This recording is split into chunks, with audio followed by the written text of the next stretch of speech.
What's up, dick weasels? We're here for another movie commentary. This time we're watching a good movie? Yes, we are. We're watching a very, very good movie. All you dick weasels out there in listener land. I thought they'd enjoy that one. Starting off strong. I always try and insult the listeners. Yeah, you bunch of useless fuckers. You're not got anything better to do than sit and listen to us dickheads talk about Star Wars? Well, yeah, Fuck you! that's exactly right. We're watching A New Hope. We're watching on Disney Plus, so I don't know if DVD releases have a different time code. Like if they Oh, finish at different who times. gives a shit? Like, it's just Yeah. Disney Plus. Do you not have Yeah. Disney Plus? Get Disney Plus, you tight bastards. We're corporate shells. Yeah. Watch it all. Exactly. Watch, consume products on Disney Plus. Watch You Mulan. fuckers. Pay for Yeah, premiere watch access for Black Mulan. Widow. Yeah, and Shang-Chi and all that Yeah. other shite that's Actually, coming out. I don't think they're doing premiere for Shang-Chi. Are they not? No, I don't think so. Oh, fuck. Oh, okay. Well, I was going to go to the cinema to see it anyway, so Yeah. no skin off my nose. But yeah, get Disney Plus, you fuckers. Does it come out in September for you? It comes out September 3rd, I want to Yeah. say. How come the US got it like so much earlier than us? Is it out? Yeah, it's already out. Or maybe it was advanced screenings. I don't know. Oh, yeah, I've heard about like advanced screenings and stuff, but like the one thing I'm pissed about is they did that CinemaCon thing yesterday Yeah. from whenever this was whenever this is being recorded, and some lucky bastards got to see the new Ghostbusters movie. Oh, really? Yeah, the full thing, so that Ivan and Jason Reitman come out on stage and go, "Oh, hey, by the way, here's the new Ghostbusters movie that's 'Cause- been delayed for a year and a half." Yeah, that was meant to be out last year, wasn't it?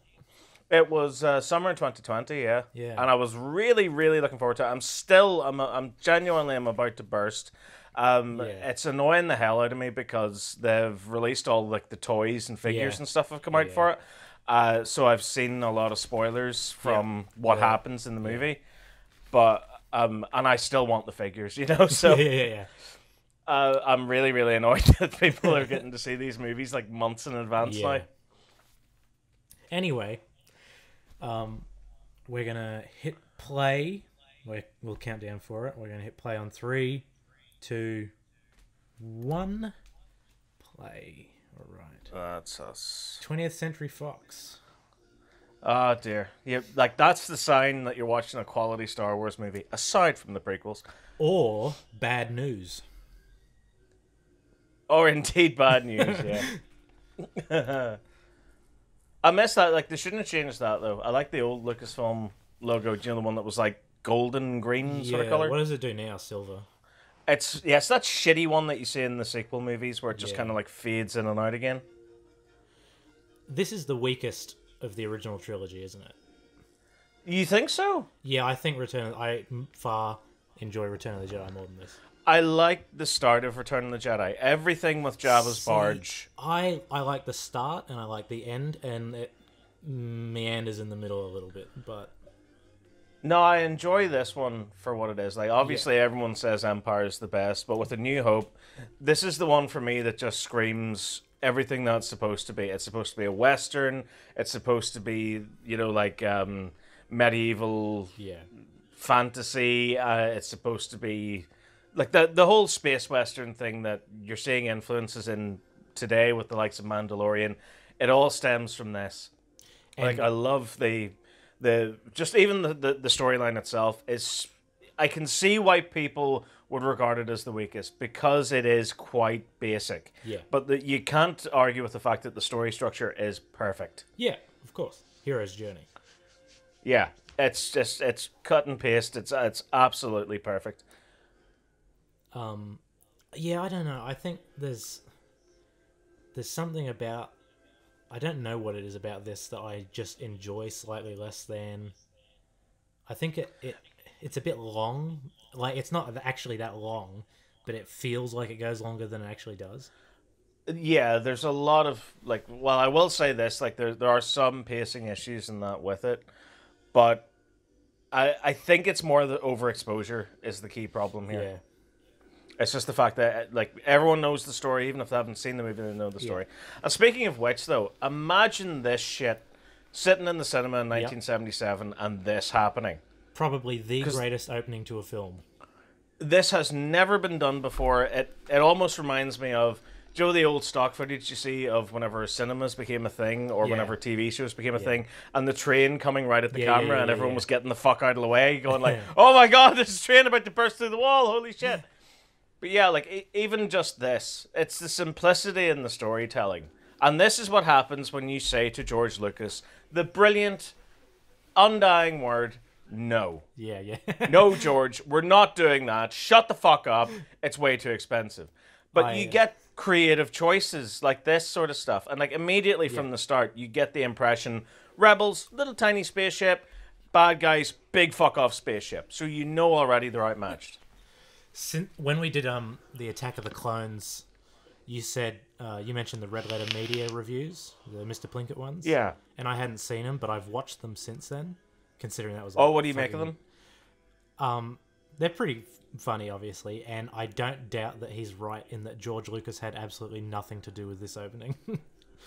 Yeah, no, definitely not, because the whole original story with this was that he wrote a big fuck off storyline called The Star Wars from the Journal of the Wills or some shit like that. Luke and just Starkiller. Every studio, Luke Starkiller, all this shit, every studio looked at it and went, fuck off. Yeah. We're not making this. This is way too expensive. It's the same thing with, like, I was talking about Ghostbusters at the start of this, but it's the same thing with Ghostbusters, because Dan Aykroyd and George Lucas, great guys, lots of imagination, lots of talent, mental as batshit fuck. Just crazy bastards, right? Because Dan Aykroyd wanted the Stay Puft Marshmallow Man that appears at the end of Ghostbusters to appear in the first 15 minutes of his version. Really? They would be traveling through dimensions, Doctor Strange style. They would be... Their proton packs wouldn't be these big badass guns. They would be like these little wands that like click out from the wrists, and they would fire them like Spider-Man in order to catch ghosts. And every studio looked at this and went, you're fucking mental. There's no way we're doing this. And because he had to take it back to formula, he had to rejig it all again, it eventually ended up becoming the movie that it is now. Right. And I like that. I like that, like, out of desperation and out of obstacles, creativity is born. So it's the same thing with Ghostbusters. It's exactly the same thing with this movie. I think the more amazing thing with this is that it was still that original story up until they started editing it. Yeah, it was like there's the famous what the fuck do you call him? Dex, isn't it? His friend. So there's the famous deleted scene of him when he goes to the Toshi station to get some power converters. Yeah. And it's just like, what the fuck is this? This is American Graffiti in space. Like, this is not Star Wars. I'm just going down to Toshi station to get some power converters. What a stupid lie. No, I'm going down to the Toshi station to pick up some power converters. I love the Family Guy line where he says that, and it turns out that the Toshi station is a strip club, and the power converters are like a team of female strippers. I was like, yeah, that makes fucking sense. And again, another thing here too, Darth Vader, Dave Prowse, who my mum, every time she walked past my bedroom and this was on, which was often, she would go, oh, yeah, see your man in the big suit there, the big black suit? He was the Green Cross Code man in the 70s. Your brothers used to watch him on the TV. And I'd be like, I know. You've said this a million times. Like, I'm going to go... Never mind you, Dan. I'm going to go to my grave with that story etched inside my skull. Because you keep talking about it. I could have it on the back. There's enough shit that's going to be on the front. Like, but... They're going to have a little bell, like a little plague bell. Yeah. They're going to have that on my grave. It's just like, no, he was faking this whole time. He was just really drunk. Ding, ding. But yeah, yeah, like, again, another thing I love that's just so batshit about this movie is with Dave Prowse as Darth Vader. Obviously everyone's seen it, but him doing like, tear this ship apart till you found those plans, bring me the prisoners, I want them alive. And it's like, he genuinely thought, God rest him, God love his soul, right? But he really thought that's what they were going to use in this movie.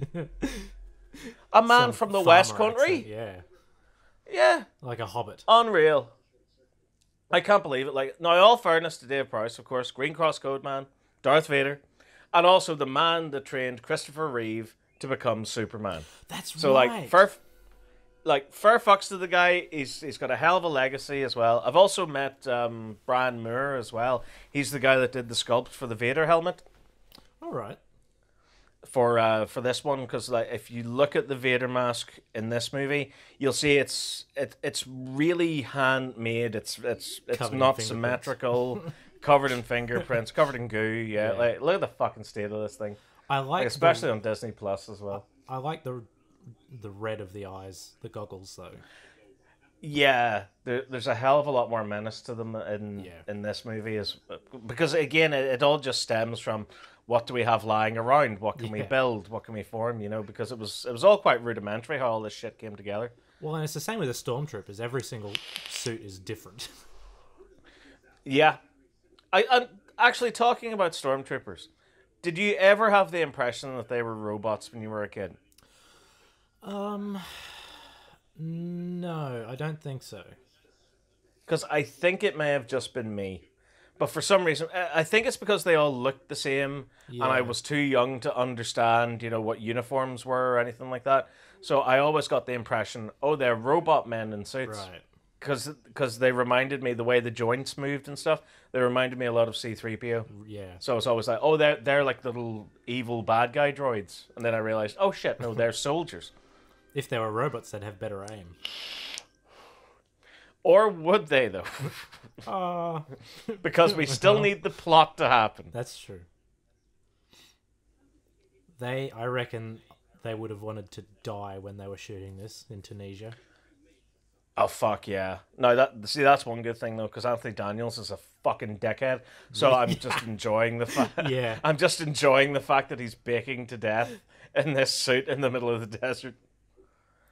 Although Kenny Baker, like, he's currently locked inside a little thing of baked beans there at the minute, so I'm sure he's getting it worse. I thought you meant currently, as in right now, and I'm thinking he's dead. Oh yeah, that's what they buried him in. Can of baked beans. They're just like, he won't fit in the tent. Chum him. Just put him in the chummer. Chum him to bits. Stick him in it. Rest in peace. Rest in peace, sir. Rest in peace. I actually almost met Peter Mayhew several years ago. Oh, really? I was at a convention and I'd met Peter Cullen, who obviously did the voice of Optimus Prime. But Peter Mayhew was also there and he was walking past as I was speaking to Mr. Cullen. So I saw him, but I didn't speak to him. Oh, yeah. I kind of have a similar story because I went to Celebration Europe 2 in Germany a couple of years back. That would have been fun. Well, I say a couple of years back. It was, 8 years ago now? Yeah. But saw Mark Hamill, Carrie Fisher, Peter Mayhew, Ian McDermott, of course, Anthony I'm at fucking everything Daniels. He's got nothing better. Not sure if Kenny Baker was there, but Warwick Davis was definitely there because he did all the hosting duties and that sort of thing. And the one thing I took away from Peter Mayhew was the fact that his walking stick was fucking incredible. Because it was actually designed like a lightsaber. Was it? Yeah, so like the hilt is the part that he held on to, and then the actual body of it was the blue blade. Oh, okay. I was like, that's cool. I want to ask him, can I borrow his walking stick just so I can fling it about? No Harrison Ford there? Oh hell no! Like he's much better than all this crap, I remember I read something, and I think it was a fake interview, and the interviewer asked him what Han Solo's favorite color is, and he said, I have no fucking idea. Yeah, I think didn't Harrison Ford coin one of my all-time favorite movie quotes, or quotes in general, whenever he was making this movie, where he said, like, you can write this shit, but you can't say it. Yeah, I think that was him. I was like, I love that. That's my one fucking go-to line. If I'm in anyone's fan film or if I'm filming something myself, and I fuck up the line and they give me shit for it, I'm like, hey, you can write this shit, but you can't fucking say it. You would have thought George Lucas would have learned from that for the prequels.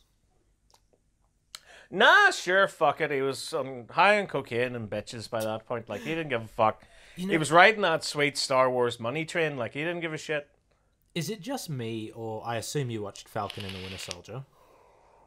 I did. Did a lot of the dialogue in that seem really weird? What, you like truncated as fuck? Like chunky and like words didn't flow together properly. Well, see, that's what happens whenever you cut an entire major subplot out of your fucking 6-part Disney Plus show. True. COVID was So, a like, big part of that. Like the more that I look at it, especially as the episodes went on, I was like, oh, there's an obvious edit. There's an obvious edit, which in a way lovely ties back to this because there's a lot of fucking shit that they've changed in this movie.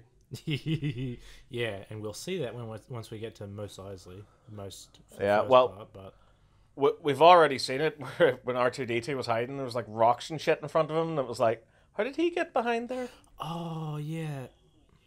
That stupid. See what I mean? Like they've just changed so much shit for no fucking reason. Yeah. This is all different too, isn't it? With the I forget the name of the vehicle, but it's whatever the fuck the Jawas Sandcrawler. Yeah, that the Jawas drive. It was great seeing this again in The Mandalorian. What a fucking perfect action sequence that was too. I absolutely loved it. Just him trying to scale it. We saw the skeleton of a crate dragon earlier as well, which they brought into the first episode of season 2. Yeah, but which apparently now has been retconned. That's a baby crate dragon. I thought there were two different types. One was big and one was little. I just got from it that the one that they walk past, the skeleton, was just like a little baby one. And then the one that they fight in Mandalorian, that's like a big fuck off, old, properly mature adult one. Some great action sequences in that as well. Like, I can't believe it. Like, we've reached the stage now where TV is beating movies. I think it's the length. They're able to get away with a lot more. Well, if I had a penny for every time I heard that, I'd have £4.50. It also has to be nice and It also has to be nice and does it? But I also it's not the size, it's how you use it. I don't like a straight story either. I like a story with lots of curves and bends in it. Yeah, there's nothing wrong with curves and bends, alright? But twists and turns, that's a no-go. No, definitely not. That's horrifically painful.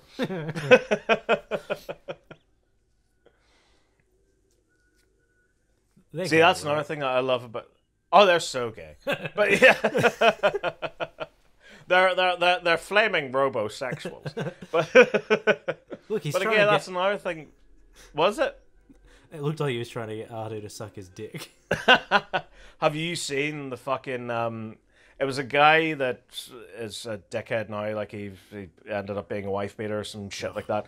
But he did a TV special about Star Wars, about bringing back Star Wars and bringing back the original cast together.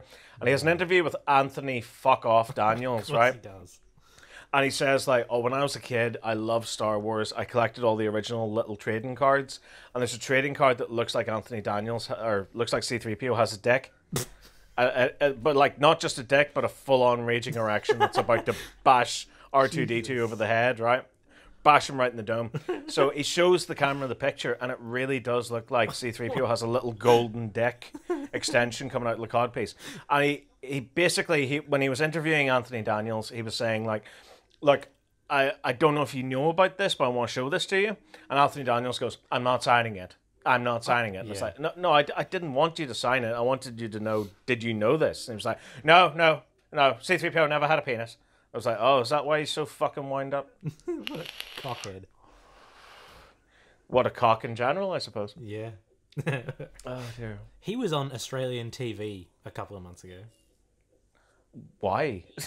I don't know. I think because they filmed part of the prequels here in Sydney, but... Yeah. But why now? Because it's 20 over. years... Actually, no, it's 20 years next year since Attack of the Clones came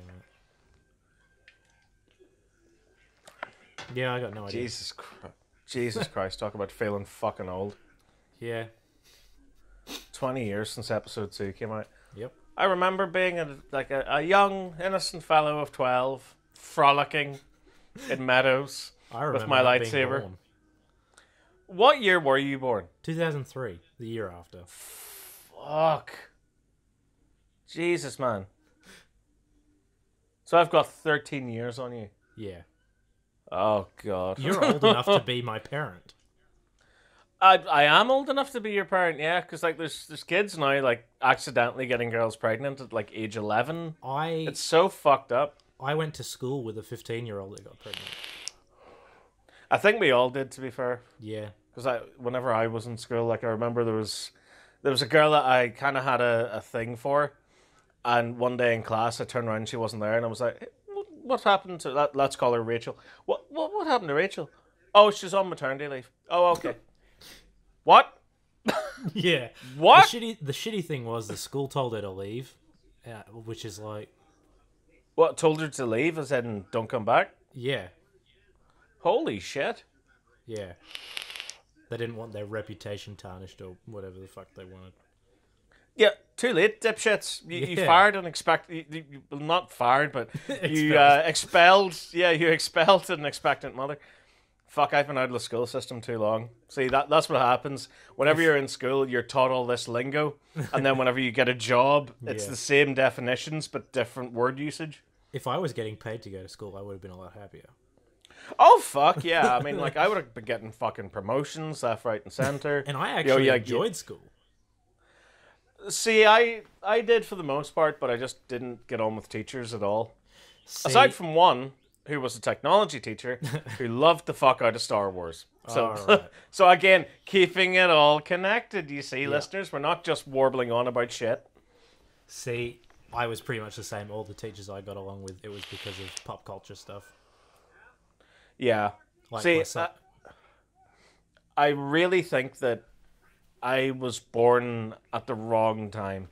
Like, had I been born 10 years earlier, I think things would have been different for me. I think had I been born 10 years later or around your age group, I think things would have been very different for me. Because one thing, my Asperger's would have got noticed right away. Yeah. And also a lot of, like, teachers seem to be a lot younger and into more science fiction and media and that sort of thing. So I think I would have related to them a lot better. But I fell in this really weird cultural gap. Yeah. Where no two people like the same things, except for sport. Everyone fucking loved sport. But apart from that, like, if you didn't like sport and you liked Ghostbusters or Back to the Future or Doctor Who or fucking Star Wars or whatever, you were known as an outcast that had to get the shit kicked out of you every 5 minutes. And now it's trendy. Yeah, no, it's the coolest fucking thing. I was doing a podcast with a guy that I went to school with it would have been last year. And he mentioned, like, he recently saw one of the bullies that used to try anyway to kick the shit out of us. Like, there was one day where I'd had enough and I beat the fuck out of him and we were left alone after that. But there was, like, he saw him recently and he was wearing a t-shirt that said something like Marvel or Batman or something like that. And it was like, fuck off. Yeah, exactly. See, like, when we were kids, like, if we even mentioned Batman, he'd go, oh, you two are gay for each other. Ha ha ha. What's your Batman, you big queers? Ha ha ha. And I was like, it makes sense. yeah. But yeah, and I was just like, and what? Do you know what the thing is? The thing that started the final fucking fuck you battle with him was we came into school one day and we were laughing about Robot Wars or fucking something. And again, it was the usual, ha, you two are gay with each other, ha ha. And I turned around, looked him straight in the eye, and said, oh, be nice. And that just triggered the fuck out of him. So I think we've got someone that's so far back in the closet, he's fucking having sex with Mr. Tumnus, you know, like, that's how far back in the closet this guy was. So, like, whatever it was just snapped him, and he was like, how dare you use gayness against me? Bang! Right? So that was our big final fuck you battle where I was like, yeah, I've clearly proven that I can beat the shit out of you. Can you leave us the fuck alone? And that was kind of the end of it. It sounded it sounded like he only had one insult and it wasn't even really an insult. No, it wasn't, because like we were long past that 90s stage of ha, gay, lol, and we were kind of more into the stage of we're actually gay people and what? Well, I know there's a point that you're making, but I cease to see what it is, sir.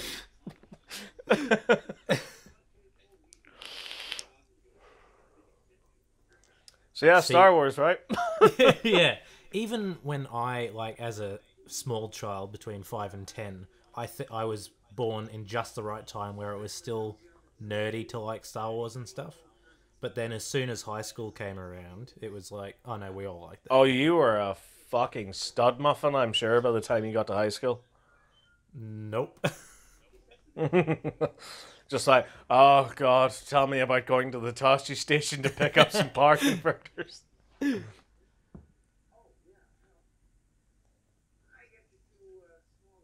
you know, fun fact, actually, talking about nerdy shit, if you sing anything into, you know, like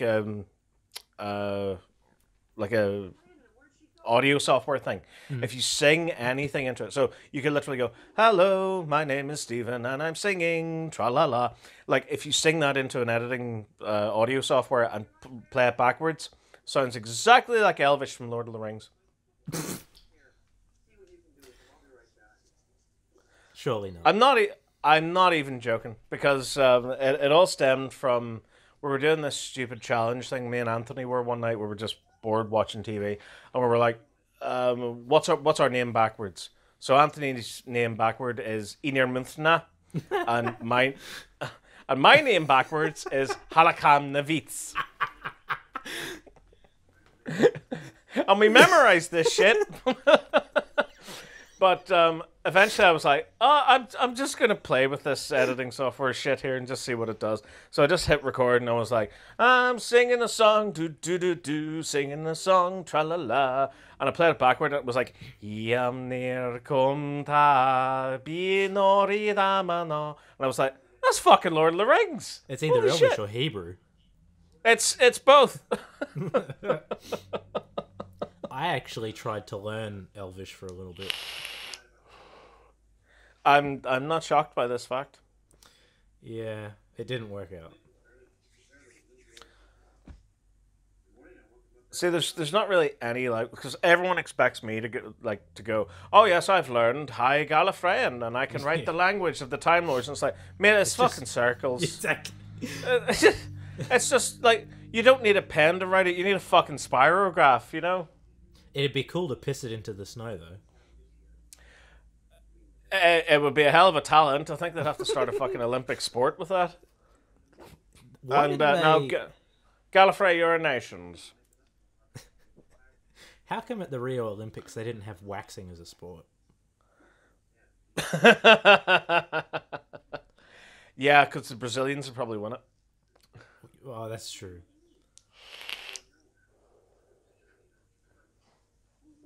They turn into skeletons. Yeah. They've already started. Like, do you see how young they were at the end of episode 3? What the fuck happened? This is only 19 years between this and then. Oh my god. That desert has not done any wonders for your fucking complexion there. I mean, look at Ewan McGregor. He turned into fucking Alec Guinness. I know. And he I lost hope his they mole. mention that. I hope they mention that in the Kenobi series. Are they going to mention the mole? Mate, you look rough as fuck. So, I know. I did some Jedi magic bollocks and made my mole disappear, but it's aged me horribly. McClunky. McClunky. Do you think Hamill is an underrated actor? I think he's an alright actor. Do you think he's a better voice actor? Yeah, he's definitely a better voice actor because I don't know, because he hasn't really been given much of a chance to do anything serious. Because anytime you see him live action, he's either playing Cockknocker in a Jay and Silent Bob movie, or he's playing what the fuck? What did he play? Did he play the Clock King or something in Flash? The Jester. The Jester, yeah, like whoever he played in Flash. Or the Trickster. Again, the Trickster. Yeah, like he's very over the top and very sort of kooky and zany and that sort of thing. So I don't know, like he hasn't been given the same sort of opportunities that Harrison Ford's been given to prove himself as a serious dramatic actor. Because like even in this, yeah, he's believable enough, but he is a whiny little fucker in this one. You know, He's like no he's Kylo very. No, he's no Kylo Ren, but he's just very like, Oh, but I have to go out and look Yeah. for R2 now. I feel like I could take on the whole empire myself. You know, like, it's just like, I know that's something else. Shut the fuck up, you nerdy fuckers. But it's, but it's just an idea. I know, fuck's sake. What the fuck is she making soup in? That is the Soup Maker 9000. Oh. Is it related to the Youngling Slayer 3000? No, that's a lightsaber. That's a different breed. But but no, that's just basically all their 70s shit. Like, just go into Argos and stuff and go buy a load of kettles and food processors, and we'll take them all apart, put sellotape on them, and glue them all back together again. That'll be great. That's futuristic. Yeah, all of this is touched up. Like the land speeder specifically. Yeah, the land speeder is definitely touched up because in the original, because I've seen the original cut of the three of these movies. Yeah, it's just a mirror. Like they just put a mirror underneath it, so like it'll ingenious. hide the wheels and stuff. It is, yeah, and it looks all right. But in this, they've obviously went back and CGI'd it properly and touched it up a little bit. But yeah, like that's one thing. I'm okay with them making changes to this. I'm okay with them adding in the CGI and shit as long as we get the original cut, as long as that's available. Because like, you know, like you buy a DVD or a Blu-ray or whatever, and they have like theatrical cut and extended cut. Yep. And you can choose between the two. If only they'd done that with Star Wars. Yeah. Where they could go, okay, do you want to watch the enhanced version? Do you want to watch the original version? So in that way, they get to eat their cake and have it too. I think the problem with that is that there's like 4 different versions now. Well, just the original one, the first one that came out in cinemas. Have that as even as a little DVD extra, or a little Blu-ray extra, or even on Disney Plus. I think that would because there's nothing stopping them. That would be super confusing with the Jabba the Hutt thing. Well, in the original, that Jabba the Hutt scene wasn't in it. Wasn't it? That's a deleted scene. Oh, okay. And then whenever they started fucking around with it, they put the scene back in. They were like, "Wait a minute, we made Jabba the Hutt a big space worm lizard thing. Okay, let's CGI over the top of it. But wait a minute, Harrison Ford walks around him at one point. Have him walk over his tail." And this fucking thing, this shit as well. Oh no, that's where they've added the extra rock, isn't it? Yeah. But yeah, like this shit as well. They keep changing what the fuck it is that Alec Guinness does. Because in the original, it sounds more like a trumpet thing, and now it's like this big. I think it's meant to be a crate dragon call. It is, yeah, but they keep changing what the fuck a crate dragon call sounds like. Yeah. Just have him be mental, have him be batshit, and just make a fucking weird noise. And have all the fucking sound people go, "Oh, fuck, it's him. Run." It's the old pedophile.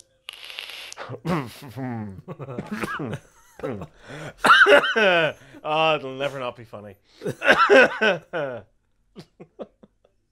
I'd like to take you back to my house and show you some things. Which is even funnier considering that Herbert is Obi-Wan in the Family Guy ones. Oh, it's beautiful. Hey, Chris! And then when they do the musical Time of My Life. And I've never felt this way before.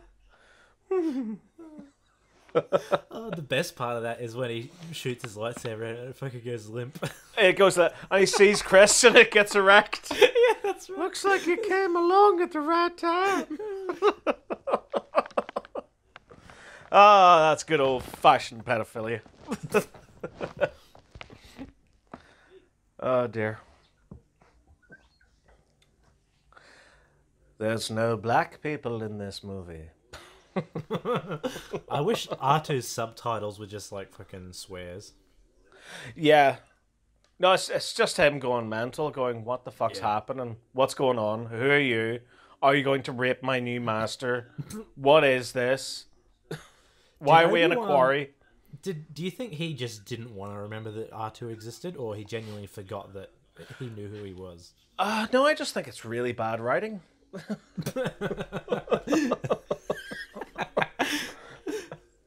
Fair enough. You're probably right. No, I think it's like if we're really trying to contextualize this, I think it's more the fact that Obi-Wan wants to forget everything that happened with the Clone Wars and with Anakin and stuff, and because Anakin is associated with R2, because he met the two of them at around the same time. Yeah, I think it's one of those things where it's like, okay, like the protocol droid's mind's been wiped, we'll leave the other droid's mind, but that's it. We're scattered off to the most obscure parts of the galaxy ever. We're never going to see each other again, and the kids have to stay in hiding. So whenever he sees R2, and R2 says, or well, Luke says, "Oh well, this droid knows you," he's like, "Oh shit! Well, like I don't seem to remember owning a droid because he technically he never did own R2." Yeah. But it's more one of those things where like he's looking at R2 going, "Shut the fuck up, man! You're blowing our cover." yeah. Do you think they'll talk about that in the show? Probably not, but it would be. But it would be nice. You fucking know for a fact they're gonna do something with this. So like, see this hut that he's living in at the moment. Yeah. That's going to be faithfully recreated for the Kenobi show, right down to that trunk.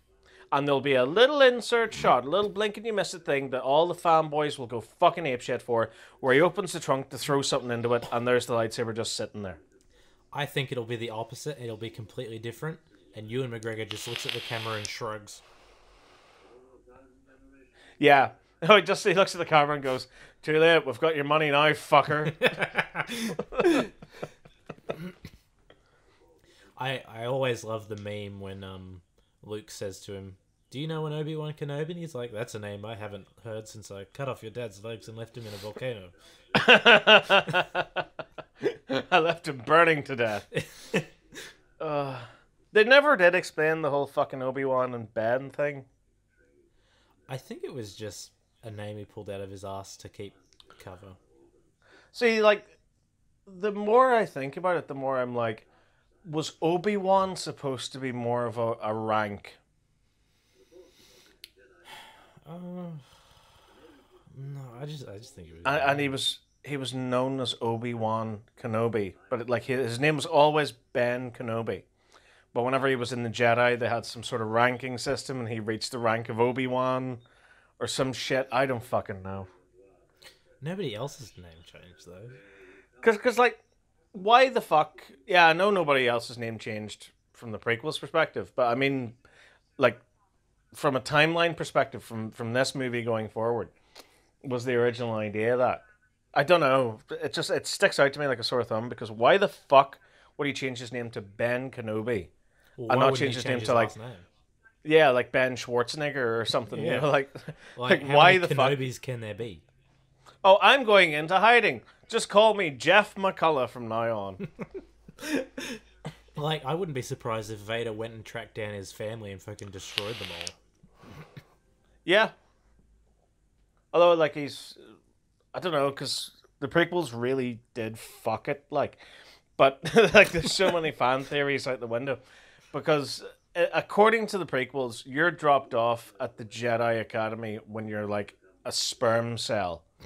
Yeah. Like, and like, you've got a little mini lightsaber toy and a little mini ball shooty dart gun thing that you train with, and you learn the Force and shit from like your no age. So I take it he doesn't have a family. I don't understand what the fuck this is, because they turned the Jedi into something that was like, that's pretty fucking badass, into that's creepy as shit. Yeah, and super immoral. Yeah. Do you think Yoda fucks? Yoda fucks hard, yeah. Why the fuck do you think there was a female Yoda? Yaddle. Yeah, why the fuck do you think Yaddle's on the Jedi fucking Academy? Do you think she got there from studying and learning and practice? No, she got there by fucking her way to the top. And you know how I know this shit? Because I'm not gonna be fucking sexist, not when it comes to Star Wars. There's a lot of highly talented fucking Jedi Masters that are female and all different species and shit. But I'll tell you this, See in fucking episode 3 when all those Jedi Masters are getting blown to bits, do we ever see what the fuck happens to Yaddle? No, we fucking don't. Because she wasn't even worth it. I think she died between Attack of the Clones and Revenge of the Sith. Exactly! A dumb, incompetent bitch that was only there for Yoda to blow his beans into whenever he was too frustrated. And thus came Grogu. Yeah. And again, right, that's fucking why all this shit's gone down. Because Yoda says, or someone fucking says, I don't know, I'm too drunk to remember, but someone fucking says, oh, Jedis aren't allowed to love. Or some shit like that. That wasn't love. That was just pure raw fucking. Yeah, exactly. That's what that is. That's two frogs humping the Christ out of each other. Hopped up on ketamine. Fuck yeah. The only thing that exists in space that exists on Earth, horse tranquilizer. Like, this fucker's just taking a load of fucking ketamine. Look at the eyes. Like, that's fucked. Well, that's why Peter Cushing is so gaunt.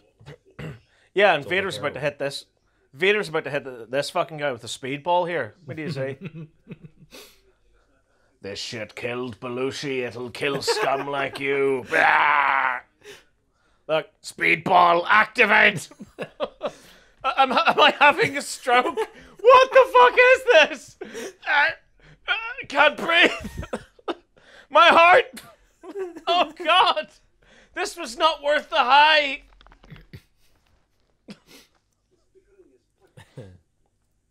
Can't believe that man played Doctor Who. What the fuck? Does it count though?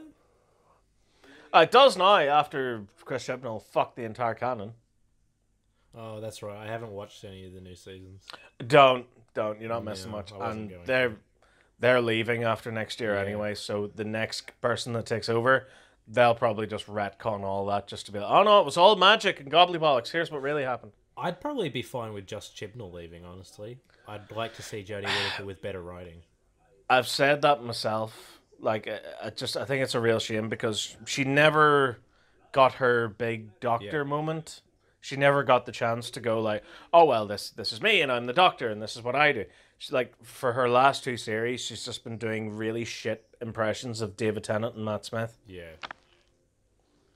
Because, like, she's obviously a good actor. That's been proven in countless other series, but... Yeah, it's just...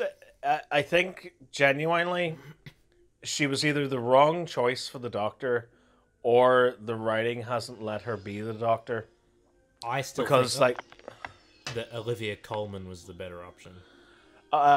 Olivia Colman or Sheridan Smith, I would have went for. Yeah. I think Sheridan Smith would have made a fucking blinding Doctor. But it's just the fact that writing is just dog shit. But then I go back and watch, like, Tennant stuff sometimes, and a lot of the dialogue and some of the writing isn't particularly great. Yeah, but it's still fun. It's still it's schlocky and that. Yeah, because like me and Anthony are still in the process of bashing through Series 3 of Doctor Who. And I've noticed, looking back on it, there's less shit to make fun of. Because like we're really trying to do like, oh, that's so stupid, ha ha ha ha. But like we just finished the 2-parter with the Watch, Human Nature and the Family of Blood, with Tennant. Yeah. And like literally, there's a point in it where I just have a fucking mental breakdown. I look straight at the camera and I go, I can't say anything funny. There's nothing like it's all too good. It is impenetrable to fucking jokes. But then like someone commented on our stupid bits of Series 12, and that video's nearly a fucking hour long of just us, like, not even doing non sequiturs or anything, us just directly taking the piss out of this series of Doctor Who, and it was like, wow, that's when shit has gotten bad. Yeah. Hey, we just missed Dr. Ball, MD. Obi-Wan is a fucking idiot too. He said only stormtroopers could be so precise. What is he on? Ketamine. It's the galaxy of ketamine abusers. And Yoda drives around in a 2002 Honda Civic. I just fucking love that. Just the C-3PO in the background just burning all these bodies, like, because he has no way of telling that they're still alive or anything. Like, there's probably one there that's like.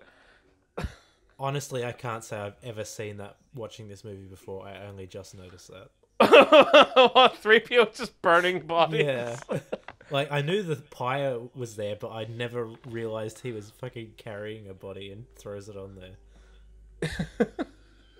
Yep. He's literally just burning the corpses of creatures. Oh, here we go. See, I miss shit like this in Star Wars. Like that. Yeah. That's why I love The Mandalorian so much. Just like a big, wide establishing shot and like that big music cue as well. Ooh, gross. Oh, fuck. Do you think The Mandalorian is too fan servicey sometimes? I don't think they're. For me, too fan servicey would say, let's put the brakes on the fucking plot so we can go, hey, remember this? But Raise a Palpatine. I think, yeah, no, that's just wank. Like, but I think I don't think that there's anything wrong with fan service, because you want people to keep coming back to your product, and you want people to go, I remember that was in the last one that I watched when I was a boy, and it's in this one, and oh, I'm having a great time. But if that reaches the level where it's overtaking it, so new viewers can come in, sit down, and go, oh, this is my first time watching this. Oh, what a fun experience. I don't understand what this means. I don't understand what that means. What the fuck is this? So I think there's a fine enough line, and I think The Mandalorian rides it just on the side of caution enough. Have you rewatched Endgame since you saw it at the cinema? I have, yes. Do you think that's an acceptable level of fan service? I think it is to a degree. Yeah. It is to a point where they're rewarding people for watching all these fucking movies since 2008, and they get to, again, it's eating your cake and having it too, where you can tell this story and go, okay, well, we've opened up this entire sandbox we can play in. Let's go back and play in it. So you can have different things set in the original Avengers movie and things set during Thor: The Dark World, which they are really fucking trying to make relevant. Like, especially with Loki. Like, they're just like, hey, do you know our shittest movie? This is actually the linchpin that holds this entire fucking universe together. No, I think Iron Man 3 is worse. Oh, you can get to fuck. Iron Man 3 is a great wee movie. It's fine. Dark World is definitely worse. Yeah, Dark World is the biggest crime that Dark World has, is the biggest crime you can have in any type of media, which is that it's boring. Yeah. There's a lot of it where I'm just like, I'm not interested in this. Stop talking. Do something. And even the color palette of it is terrible. Yeah. It's just like you look at the way Kenneth Branagh directed the first movie, and Asgard's this brilliant, bright, vibrant location. Like, the New Mexico deserts are bright and beautifully lit and very sandy, and will almost remind you of Tatooine in this movie. But you look at what Alan Taylor does. I could fucking laugh too, because Alan Taylor, I don't know if you saw this, like, he came out recently and he went, yeah, I did oh, see that. I had to take a fucking break because the fans destroyed me, and it's like, he lost don't make shit movies. Yeah. Then don't make shit movies, because you made that fucking Thor movie and that was pants, and then you made Terminator garbage fuck, and that was a pile of wank as well. So what the fuck do you expect? Like, if you do a bad job, your boss is going to call you out on it, and if you do a shit job at making movies, the people that want to watch those movies are going to call you out on it. Don't take it as a fucking... Yeah, don't take it as a fucking bad thing. Take it as a, look, this isn't what we wanted. Can you please learn from this and make something that we do want to see? But, like, the worst part is, like, Alan Taylor, to me, he seems like such a yes man. Right. Like, I can't quote on it, like, and I can't comment on it because obviously I'm not involved in the situation. I don't know the man. But from the outside perspective looking in, he looks like that guy that you get at the 11th hour, because his track record proves it. Like, all he did before he made Thor was a bunch of Game of Thrones episodes and mostly stuff for TV. And stuff for TV, for fuck's sake, they let Kevin Smith direct stuff for TV. That tells you how pre-planned and how to a linchpin it is, Yeah. where they can just have anyone come in and go, okay, say the line this way. Okay, set the camera there. Okay, we'll try this. We'll try that. Because it was actually Patty Jenkins that was supposed to direct Thor: The Dark World. Really? And then she went on. Yeah, she went on to make Wonder Woman, both the good one and the what the fuck one. But she was supposed to make it. She dropped out at the last second, and they brought Alan Taylor in.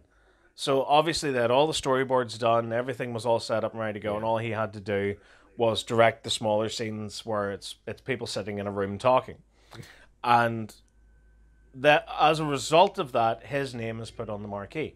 It's an Alan Taylor film. So all the blame goes directly to his door. So, you know, like if you want this big opportunity, you've got to play the game and you've got to risk it. And in this instance, he risked it and he lost. Yeah. To be fair to Kevin Smith, he is very good at directing Kevin Smith movies. Oh yeah, he's the best at that. And And do you know what? I genuinely can't wait for Clerks 3. That's right, they started filming that recently, didn't they? They did, yeah. At long fucking last. It's only taken them, what, Wasn't 16 he supposed years? to do Mallrats 2 first, though? Mallrats 2 is an interesting one because it started off as a sequel, then it was cancelled, then it became like a 10-part Netflix series, then it was cancelled, then it became a movie, and then it was cancelled, and then eventually Kevin Smith was like, fuck it, Clerks 3, and everyone was like, money! And he went, yay! And he's made some genuinely good films, like Chasing Amy and Dogma. Do you know what? At this point, looking at the track record, I think they were flukes more than they were deliberate. Fair enough. I think it was just like oh shit, he actually made a good one. Good on you, Kevin. But I feel the same way about Tarantino. Okay. I don't think if he had to direct something not in a Tarantino style, he would fail miserably, I feel. But then that lends the question, why do that? Because isn't there a lot of fucking talk about him directing a Star Trek movie? Or there was anyway. Yeah, and I think he was meant to do 3. And it was kind of like, the reason why I got excited for that wasn't to see a Star Trek movie. The reason I got excited for that was Tarantino film. to see Star Trek through the eyes of Quentin Tarantino. You know, because Maybe- Tarantino, he borrows heavily from the 60s and 70s B movies and schlock and that sort of thing, and a lot of foreign import movies. And you see that in things like Kill Bill and Reservoir Dogs and Pulp Fiction, where shots are designed to look a certain way and things are quite creative and the dialogue just sparkles, you know. And I'd love to see that through the lens of Tarantino and make a Star Trek movie out of that. I wanted to see him direct Moon Knight. That would have been incredible. Yeah. He would never do it, but that would be fucking incredible. I want to see him do at least something in the MCU. It's never gonna happen. he's firmly in the Scorsese camp where he's like, this isn't cinema, this is bullshit. I didn't think he was. I thought he wanted to do one, but I thought it was because he only wanted to do 10 films. Yeah. Again, that whole 10 films thing I think's bullshit too. You reckon? I think so, yeah.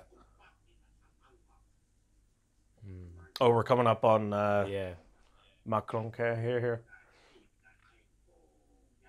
Was it worth it? Hey! I clapped when I heard it. Oh dear God. Oh dear God. Did they? Why It change actually went by. It went by too fast. I didn't notice. Yeah. Like, did they do the fucking thing where Han Solo like awkwardly moves his head? I think they do.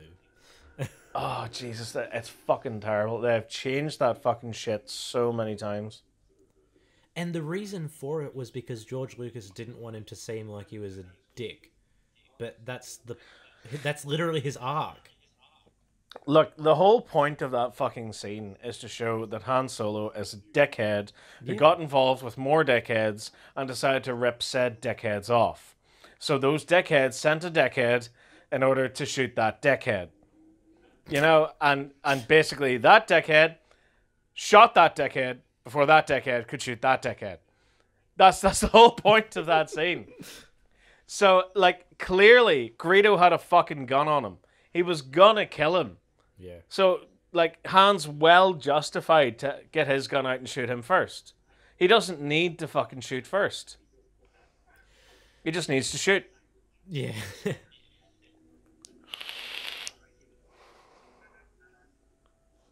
God, there's such fucking needlessly complicated bollocks whenever it comes to this movie.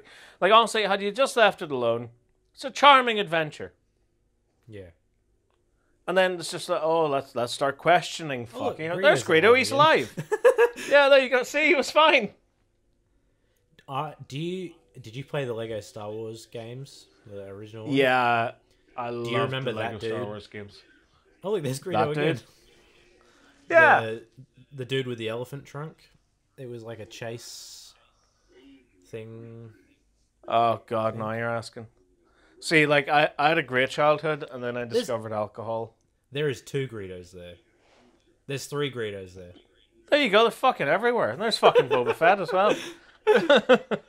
Why are they? They're like They're literally like flies. You can't get rid of them. This CGI looks so bad. This entire scene is just fucking trash. Like it's so bad.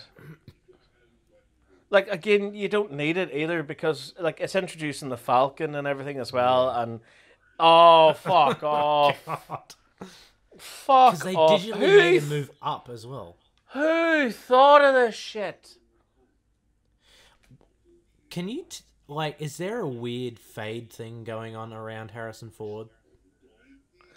Yeah, because they've had to take him out of the entire scene and put him back in Yeah. again digitally.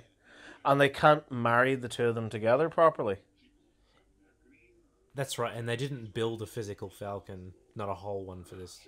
They didn't do that until Empire, No. which is when they realized it needed an extra leg to actually support its own weight. Do you know what? To be completely honest here, I really think they spend too much time on Tatooine. They Yeah, should have I been the think fuck off this planet by now. That's part of my problem with it. Like, because you get the whole urgency. Like, after he meets Obi-Wan, they're like, okay, let's get the pilot, let's get the fuck out of here. And especially after he cuts the guy's arm off in the bar. That should have been your call to action moment. Yeah. That should have been the, okay, Han, get the fucking Falcon ready. We gotta get the fuck out of here. Go, go, go, go, go. But instead, they're spending too much time with all this shit, with Greedo, Yeah. with, and that whole sequence with Jabba. Get that the fuck out of the movie. Everything after this goes by pretty briskly, but everything before it is really drawn out for whatever reason. Genuinely, not to be that guy, but if I was doing an edit of this, I would cut from the Greedo scene to this. Yeah. Just straight to this. Yeah. With the guy going like, oh, there's a guy cut a guy's arm off, go that way. And there we go. And that keeps your pacing up. It's just, it meanders a little bit too long now. I know it's only for a couple of minutes, but it's enough to take the tension away. Yeah. Did you notice Harrison Ford's loosey-goosey grip? Lucy, oh, for the gun? Yeah. Like, it's like he's not even It's holding almost... it. It's almost like he was a carpenter and not an actor. How old was Harrison Ford whenever he did this? 30s, I think.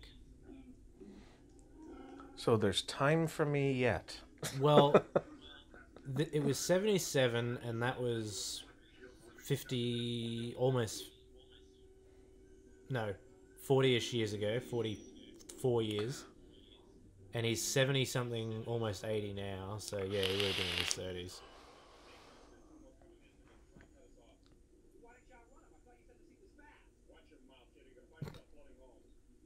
Actually, I read somewhere that Harrison Ford rewrote every single line that he had.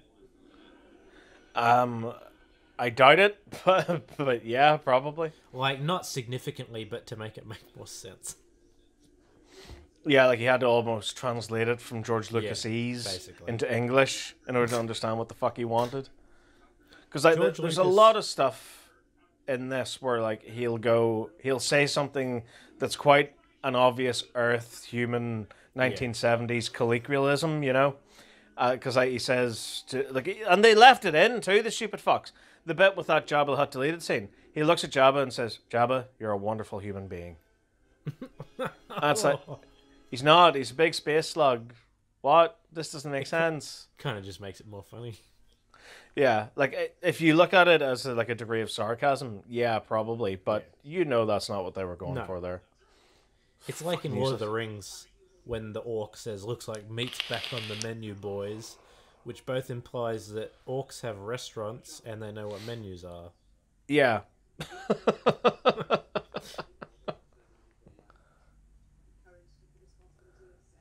See, it's the same with any of this shit. Like, you overthink it, and it's just... It all comes tumbling down like a house of cards. I saw a quote from Alan Moore, the comic book writer. I think it was him. And he said... Let's be honest, it probably was. And it was basically talking about how people... Like, when people become adults and still read comics and whatnot, they need everything answered. So he's like, you know, nobody changes the fucking tires on the Batmobile. They just changed. Like, it doesn't matter. Yeah. It's just these horrendous leaps in logic. Yeah. And it's like, yeah, you do know this isn't real, right? Like, none of this matters. Like, oh, how do they get from this planet to this planet so fast? Hyperspeed. How does hyperspeed work? It just does. It's like when DC had to explain how when Superman lifts a building, it doesn't just snap in half, and it's because he makes a tiny little force field around it. I don't need to know this. Exactly. But that's the point I'm making. Like, they shouldn't have needed to explain that. Yeah, like it's just such shit. It's like, just relax. It's supposed to be fun. He's just wearing slippers in this, isn't he, Peter Cushing? Yeah, he is. Cushing was well known for not really giving too much of a shit, because and I mean, you can see why. Like, I would be the same. Say if I was his age and I was asked to be in this space opera gobbly bollocks, I'd be the same as him. I'd be the same as Obi-Wan there as well. I'd be the same as Alec Guinness, where I'd just fucking go, are my feet on screen in this scene? Slippers, please. Yeah. No, I think Alec Guinness might have been too much of a method actor to do that. Yeah. I mean, you have to remember, this is the guy that was in Bridge on the River Kwai.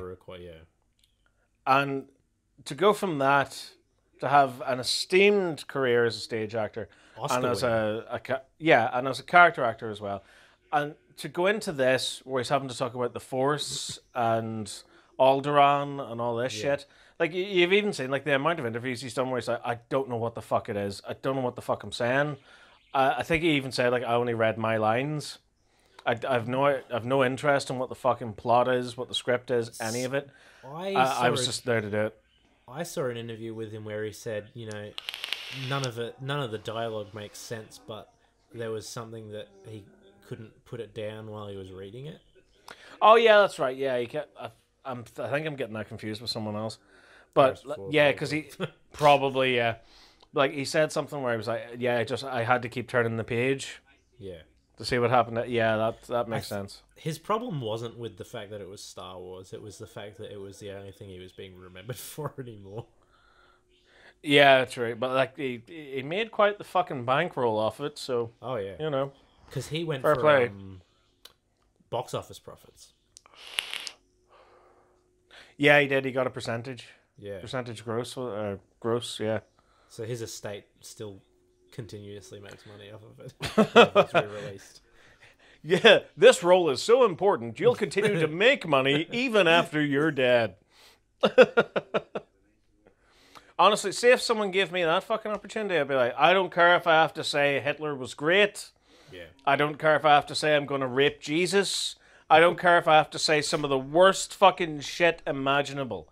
I will take my 30 pieces of silver, thank you very much. You saying I have to say Hitler was great reminded me of do you watch 8 out of 10 Cats Does Countdown? I do, yeah. Reminds me of a clip of Miles Jupp and Sean Locke, and they start laughing, and Miles says, Sean said that he wasn't sure about Hitler. He's on the fence. Rest in peace, Oh Sherlock. god, That was rest horrible. in peace, Sean Locke. Yeah, that really was just not the news I needed to hear last week. No, completely out of the blue. Because I don't know if you knew much of Sean Locke's work outside of 8 out of 10 Cats. I knew But him from QI and some of his stand-up. He did a TV show for BBC Three. I think it was BBC Three anyway, like really early into BBC Three's run, where he wrote his own sitcom. Was that And 15 it is Stories not High? 15 Stories High, yeah. Yeah. Like one of my favorite lines comes out of that, and it's because whenever BBC Three first started, the signal wasn't too strong in our area where we live, so the Freeview box would often corrupt, and the channel that BBC Three was on would merge with Channel 3 or something like that, and whatever happened, there was a cooking show on the other channel that this channel was merging with. So the original joke in 15 Stories High goes like this. So he's a lifeguard, and he blows his whistle at a kid in the pool, and the kid in the pool looks up at him and goes, what is it, what did I do? And he goes, is that your plaster? And you see like a plaster, like a Band-Aid, like floating in the pool. And he goes, yeah. And like Sean Locke goes, well, eat it! And the kid's like, what? Right? Now, don't ask me how this fucking happened, but it gave me like the greatest idea for a joke that is so fucking surreal that I don't think anyone would laugh except for me, because I would find it this fucking stupid. But whenever I first saw that scene, Sean Locke blew his whistle and he went, oi! And the kid goes, what? And he goes, is that your... And the screen corrupted, and I shit you not, it looked like a fried egg was floating in the swimming pool. And he goes, yeah. And Sean Locke goes, well, eat it! And I was like, did this kid bring a fucking fried egg into a swimming pool and it's just floating on the water? And he's like, is that your fried egg? Yeah, eat it! That would be genuinely funny. And I was like, I'm writing that down. Like, that's going in the bank. Like, that has stayed in my head since... I don't know when the fuck BBC Three started. It could have been 2000... No, it wasn't even BBC Three. It was BBC Choice, which was the channel before it was rebranded as BBC Three. So you're talking 2001, 2002, maybe as far back as that. So that's been in my head since before you were born, sir. Yeah. That's how long I've had that joke in my head. And it's like, you've been a YouTuber for 11 years now, Stephen. Do you not want to use that joke? Wait its turn. But I'll tell you what, say if I could get access to a swimming pool and I was allowed to put a fried egg into a swimming pool, I'd fucking do that joke. To be honest, though, that seems like the kind of joke that he would write. Yeah. Like, just completely absurd. See, I like that. I like Sean Locke's humour. I like Eddie Izzard as well. Yeah. Just anything that's just completely mental and out of the box, because that's where, like, whenever I do the Christmas specials, that's where a lot of the fucking humour comes from. Yeah. Where it's just all fucking nonsense. And, like, you get a lot of people watching my stuff going, this guy is legitimately fucking insane. Maybe we should unsubscribe here. Yeah. But it is literally just from a point of going, what makes me laugh are things that are physically impossible. Things that would never happen in everyday life. And I think the thing that puts Sean Locke above Eddie Izzard for me is that he makes you believe that he actually does that shit. Like when he talks about going seal clubbing. Oh, it's so good. Like a trolley dash. Or like whenever he talks about like how does he get his kids to stay in bed? Oh, I have a character called Mr. Jangles. That's right. Mr. Jangles comes up the stairs. The tiger who came for a pint. Oh my! Like one of the ones that I've been watching recently since his passing, because it's fucking everywhere. It's on TikTok, it's on YouTube, it's on Facebook. You can't get away from the fact that Sean Locke's passed away. Is the bit where he goes, I was thinking I would do something like Jurassic Park, but what I would do is I would bring all the Nazis back all the time. Yeah, I think you can just stop there. And then Jimmy keeps trying to go on, and he's like, no. No, we're good. We're done there. That's Sean Locke's had a great career, everyone. Yeah. It's over now. And then I'd put them on an island. Oh, you'd put them in paradise. In paradise, yeah. I was like, oh, Goebbels hasn't caught any fish today. Hitler's gonna be mad. I think my favorite clip of him is when Rachel puts on the Viking helmet and the beard, and he says, "Oh, that's a wank." difficult wank." Yeah, challenging, but not impossible.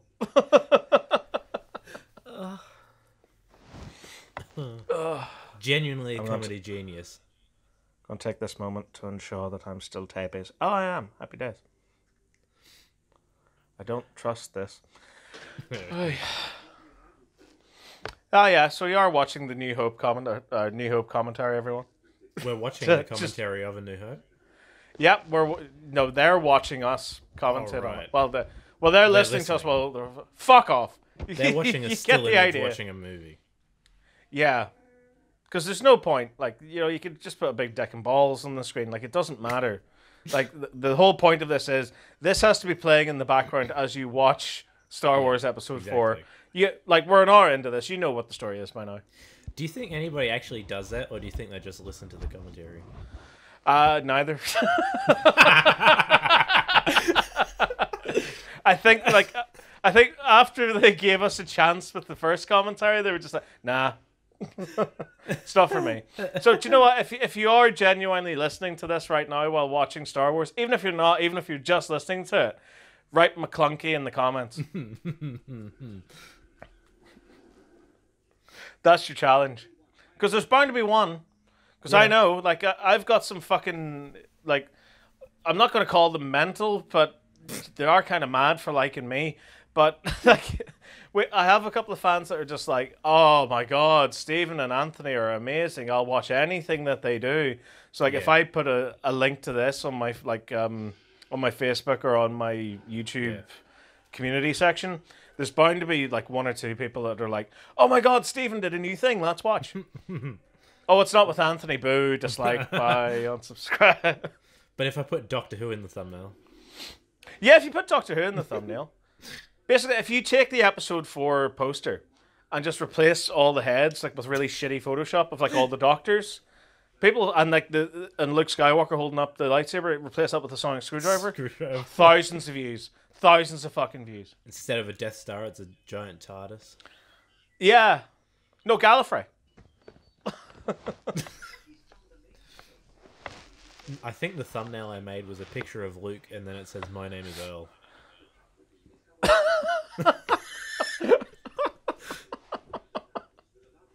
Why? Because I thought it was funny. Okay, yeah, non sequitur. Why not? Because the prequels ones I did, it was all other sitcoms. First one was Three's Company, and then the Honeymooners, and then it was we're Friends. episode 2.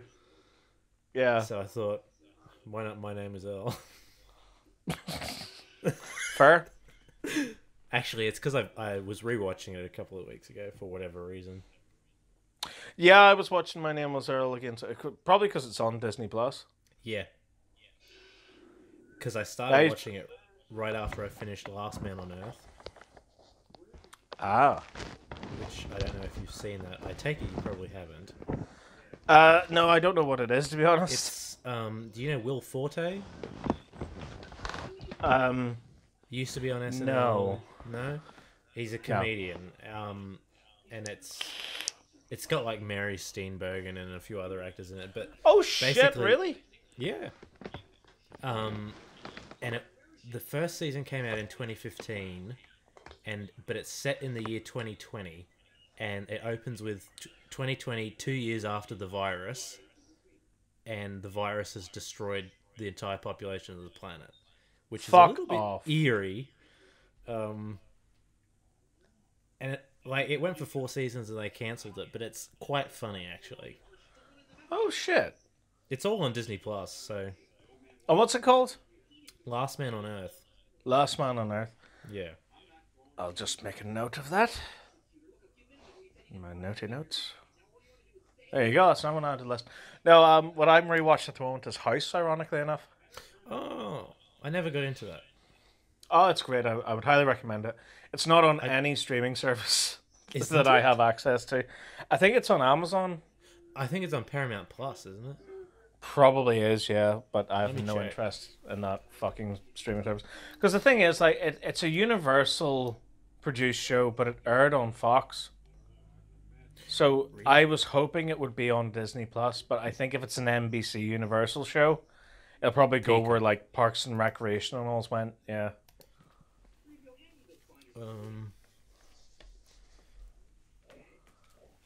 Paramount Plus has all of South Park on it. Makes sense, yeah, 'cause that's Comedy Central. It's also got SpongeBob on it. Oh Christ, they own Nickelodeon now too. Yeah. No, I've been CBS. rewatching House the good old fashioned way with all my DVD box sets that I paid 35 to 40 quid for whenever they were first released. I keep seeing an ad on my TV all the time about House on some streaming service, but now I can't remember what it is. It's probably on Australia Plus. Yeah, probably. Australia Plus. Well, this says it's on Hulu, which means it should be on Disney Plus, but it's not. It's probably a rights issue at the moment, like because if Amazon Prime have it over here, it's what's happened with Buffy and Angel as well. Because whenever Star was released here on Disney Plus in the UK, they had Buffy, but they didn't have Angel because you had to pay to watch Angel on Amazon Prime, but you didn't have to pay to watch Buffy. So they clearly had a contract, and as soon as that contract was up, the rights then reverted back and they went on to Star. Right. So I'm Yeah, guessing something's similar with House. It actually is on an Australian-only streaming service. What did I fucking say? It's on the Channel 9 app. That is completely meaningless to me. But yeah, no, fuck everyone with your shitty streaming services. I'm watching my DVDs. It only has 4 episodes per DVD. I wish I had more DVDs. No, you really don't. There's something about physical copies. They're genuinely worthless now, I've noticed. Because, like, I did the whole thing. I bought into it. I had my VHS tapes. And then I started going every week whenever I was a kid and I got my pocket money.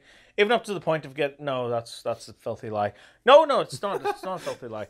But, like, every week when I got my pocket money, I would take one tape, go uptown, go into, like, the music shop or whatever, pick up a DVD copy of it, pay for it, come home, take the VHS, throw it away, and just put the DVD in the shelf where the VHS was. And it went on like this. Like, even through getting my first job, all the way through leaving school, I would just constantly take a tape and replace it with a DVD to the point where I could take my old tape player, throw it out, and just have my DVD player. Which at one point was just my PS2, but then I got a dedicated DVD player, and I was like, that's me, future-proof lads, brilliant, happy days, Blu-ray. And it just fucked me.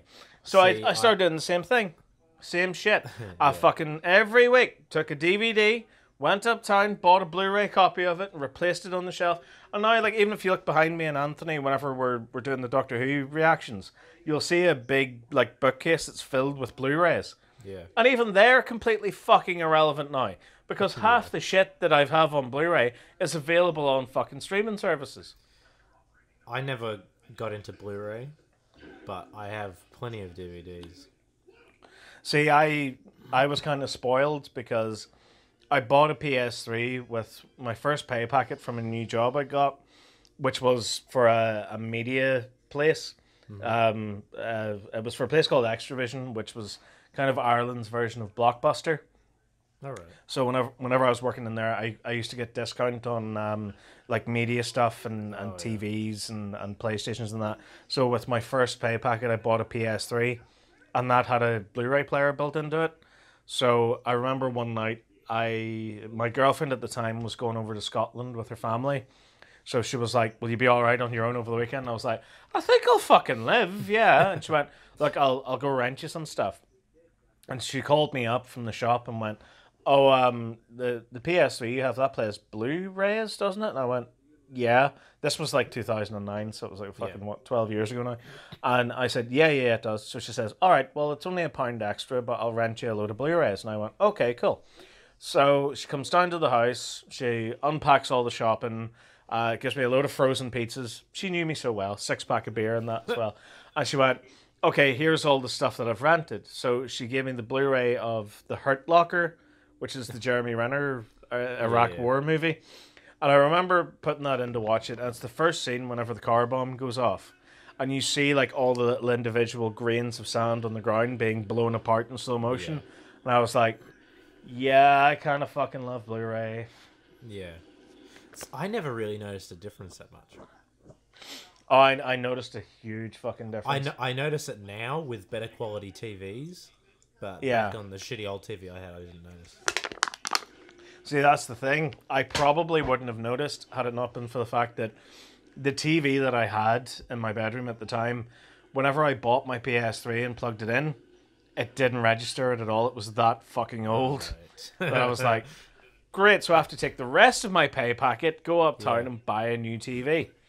So it's because I had like one of the latest 2009 model flat screens that I was like, oh fuck, yeah, this actually makes a shitload of a difference. Yeah. Even to the point now where I will say they've gone too far with 4K. You reckon?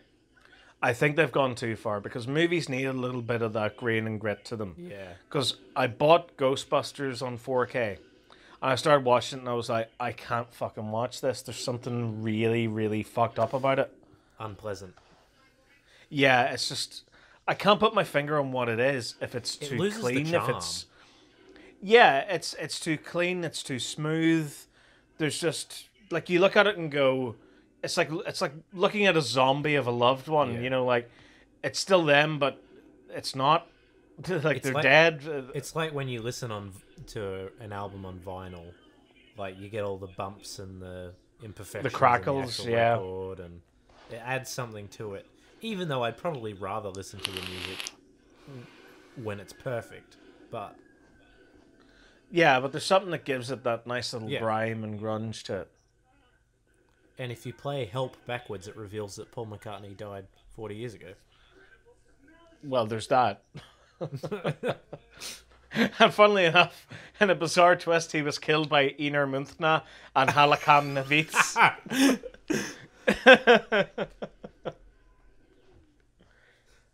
Anyway, Star Wars is on still. Yeah, yes. It's great. Now they're in the trash compactor with the Dianoga. They're currently in the pit where Kathleen Kennedy gets all her ideas. She's not... Oh, sick burn.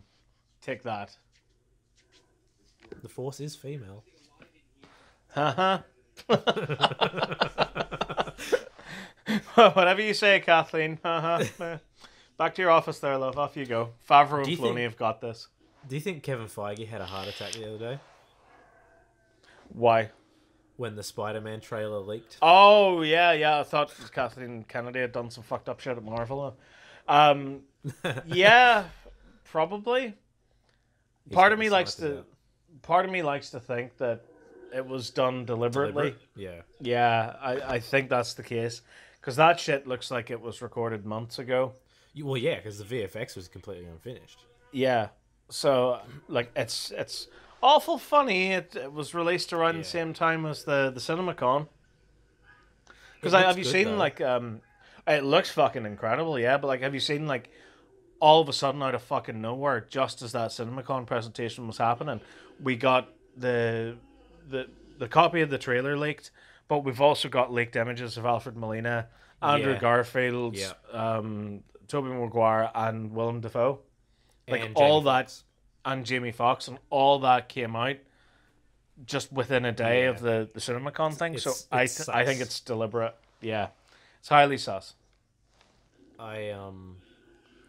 We both said when we watched Endgame and we did the podcast that we were kind of done with the MCU after that, but they keep fucking reeling us in. See, I'm still firmly on the outside, but the one thing that did kind of tease me a little bit was Loki. Like Loki kind of drew me in a little. But like WandaVision, I thought was all right. Yeah, I disappointing. didn't much. Yeah, I didn't much care for Falcon and the Winter Soldier. Loki, I thoroughly enjoyed to the point that me and Anthony sat down and did our own podcast about it. Yeah. Black Widow, I thought was Fine. yeah, it was passable. Shang-Chi, I'm actively excited for. I think that As movie am looks I. fucking great. Like, did you see the clip of the fight sequence that they put out the Yeah. other day? The Yeah. fight in the bus. I was like, oh my god, Marvel made a Jackie Chan movie. This looks fucking class. Like the fucking movie does, where he takes the jacket off and puts it back on Yeah. again mid-fight. Yeah, Like, yeah. I was like, I'm fucking sold. I can't wait to see this movie. So yeah, Shang-Chi's got me firmly back in. I'm watching What If at the moment. Episode 3 just dropped today as of recording this. Have you seen So it? yeah, so You did? far only one episode has really had me invested in it, and that was Two? episode 2. Yeah. The Captain Carter one was kind of like, what the fuck is this? This is Really just like a rushed. really truncated version of the first Avenger, only Yeah. with her instead of Steve.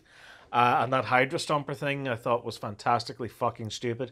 The T'Challa as Star-Lord was fucking excellent. Yeah. Like, I loved that from start to finish. The one that they did this week, I don't know if you've seen it or not. Yeah, I did. It's very similar to the Captain Carter one again. It's Yeah. it's better think than the it's- Captain Carter one. It's more interesting, I think. Yeah, but it's still more of the same truncated. Oh, here's all of Phase 1 of the Marvel Cinematic Universe told within 30 minutes, and but Fury's what big if week. everyone was killed? You know, like, and that's kind of it. I did like the twist of who it was. Yeah, but again, to get to that stage, it was just like, seen it, seen it, seen it, Yeah. seen it, seen it. And it's not like it's even bad. Like, the first episode and this last one aren't terrible. Like, they're still No, they're- enjoyable, but... They're not bad, but it's just that for a show that has such a wacky premise, I was expecting more of what they did in episode 2 and less of what they've done in episodes 1 and 3. The ones I'm really interested in are the Marvel Zombies episode. Which they'll fuck up somehow. Yeah, I don't know. And the other one was the Dark Doctor Strange. Yeah. I don't know, I'm just I have no real hopes for it. Like, I think that's why I was so surprised by the second episode. Yeah. But for the most part, I'm just like, eh. It's nice, you know, like the animation style is lovely. It's a beautiful show to look at. I love that they do little things like they'll sneak the Watcher into the background, Yeah, like in those look skylines and stuff. Like, that's a lovely little choice. But apart from that, it's just the actual storytelling is kind of like, eh. It's 3D characters on 2D backgrounds, right? I think so. Yeah, Yeah, because that's what it looks it's almost like a great new hybrid. It's like 2.5D. like. Yeah. It's not 2D. It's not 2D. It's not 3D. But whatever it is, it looks fucking beautiful, Yeah. and it takes away that uncanny valley shit that you see in a lot of 3D animated features, especially TV shows. I like that they don't feel the need to make them look exactly like the actor as well. Like, they can.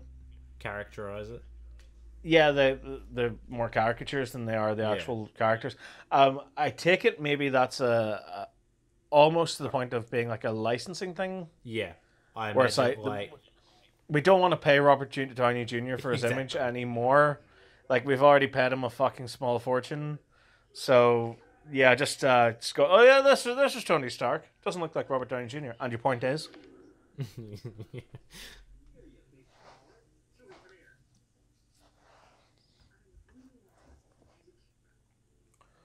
It's been a big week for nerdy shit. Yeah. Like, even on my been a- end as well. Like, I have all that shit. Like, the Ghostbusters thing as well. And the new season of BattleBots is currently filming in Las Vegas at the moment, too. So, like it was that this week. There was another week there a couple of weeks back where, like, all the Ghostbusters merch and shit got announced, and there's loads of other shit, and I was like, my brain's gonna burst. Like, I can't fucking handle all this in the one go. Like, especially after a year of nothing. Yeah. Just all this shit happening in the one week is just fucking insane. Do you think Hasbro did the right thing in showing those Plasma Series figures? Well, yeah, they have to make money, but at the same Yeah. time, it's like I kind of wanted to see that in the movie. But it's also like we all expected it. Yeah, but at the same time, we expected it. We didn't know what it was going to look like, Yeah. and now we know what it's going to look like. And it's kind of like, it's lost a little bit of its sheen now. I'm still going to watch it. Like the first reviews from it that came out of that CinemaCon say that it's fucking spectacular. Like, and it's not one of those, oh, look at all the hacks creaming themselves because they got to see a movie earlier. Yeah. Like, there are some people going like, yeah, okay, like it's a little bit too fast paced in places and yada yada. But apart from that, it's fucking spectacular. Do you think they will dig up Harold Ramis's corpse and put him in a suit? Definitely. I already know this because they've hired a guy who looks suspiciously like how Harold Ramis looked 30 years ago. Yeah, I forget his name, but he's surely in the... it would just be in flashback. Yeah, but from what I've heard, again, could be rumor, could be spoilers, I don't know. I imagine they will do this. Like, we will see a ghost Egon at one point. That would make sense. So I take it that's why they've hired this guy, and they're just gonna, because he already looks so much like Harold Ramis, they're just gonna touch up his face with a little bit of CGI just to really bring that home. Yeah, but the last time they did that, we got weird Princess Leia at the end of Rogue One. See, the difference is what they're trying to do here is they'll take someone who looks, and this guy really fucking looks like Harold Ramis. It almost looks like Joe, the little girl in the movie. Yeah. McKenna Grace. Like how they've really, really made her up to look like a little girl version of Egon. Like this guy, just from walking around and living his best life, he looks like Egon Spengler, you know. So one, they're going to do it like that. They're going to touch his face up a little bit, you know, just change certain features in his jawline and that sort of thing. And then also he's going to be a ghost. So it won't matter if he looks a little bit off. It's just as long as he looks enough like Harold Ramis. Yeah. Hey, brother and sister just kissed each other. You know what's amazing to me? There is still like 40 minutes of movie after this. This really does feel like a finale, doesn't it? Exactly. Like, why wasn't this the finale? Why didn't they sneak aboard the Death Star and set it to blow up, get the fuck out of there, and as the Falcon races off, boom. Too anticlimactic. They needed a big space battle. Have the space battle happen at the same time. The space battle's the distraction while they sneak aboard the Death Star to knock everything out. This is all George Lucas's fault. Yeah. Love those doors that are like double doors, you know? Yeah. George Lucas has never known what he was doing. He's always just winged it. Again, like it's very interesting. We were talking about Tarantino earlier with the whole like having influences from 70s and 80s B movies and that sort of thing. But with this one, it's clear that Lucas had that swords and sorcery type thing. Yeah. Like, like what if that, but in space? So he's written himself a bunch of scenes, and like there's World War II inspiration and all in this as well, with the X-Wings taking on the TIE fighters and that. But like, it's all just a collection of shit that he just wrote, and he was like, okay, how do I get from this to this? Yeah. Sloppily. It amazes me that this hasn't been changed. I know they've changed the lightsaber colors and effects and stuff, but it amazes me that they haven't done, do you know, like that fan edit where they have Obi-Wan like jumping off the ceiling and stuff? Yeah. Which, like bouncing off the walls. Sure, it looks good, but it would completely undermine the scene. Yeah. I mean, I like lightsaber battles like this. I love the one in Empire. Yeah. I think that's probably my favorite lightsaber battle, where it's just Vader toying with Luke the entire battle. The one on Bespin. On Bespin, yeah. Like, I love that one. I like the one in Return of the Jedi feels a little bit more choreographed, and it's like, oh, here's the start of it, and by the time we get to the prequels, it's just a dance. Yeah. You know, it's a dance with fucking glow sticks. But I like when there's more emotion. In fact, I will say this: the fight with Rey and Kylo Ren at the end of Episode 7, I would actually class above a lot of the lightsaber fights that we had in the prequels. Yeah. Because again, it's choreographed, but it doesn't look like it's choreographed. It looks very raw and emotional, and even this has it to an extent. And I know it's two old broken fuckers shaking light sticks at each other, but it's all in service of the story. It's not like, the story has reached a point now where the two people must fight each other, so let's have a big dance with our glow sticks. Way, entire movie's on pause. But this, the plot's still going on, and that's the big difference between this and the prequel movies. Yeet. Surprise, motherfucker! I'm a ghost. I've been a ghost this whole time. You know what my favorite thing about the Bespin fight is when Vader's lightsaber extends and it's really slow. Yeah. It's all about that fucking atmosphere, isn't it? It's so good. And it's such a well shot, like the way that the lighting is used and smoke and... Yeah, and he's almost like a silhouette of the devil himself, just standing there with the blue background. And it has one of the best lines as well when he says, Obi-Wan has trained you well, but you are not a Jedi yet. Yeah. I thought you were going to say, hey, it's one of my best lines. Look, I am your father.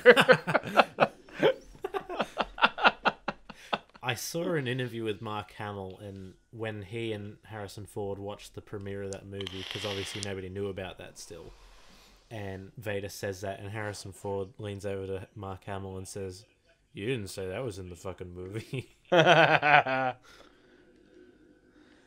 how you avoid spoilers. And again, it reminds me of one of my favorite fucking Simpsons jokes.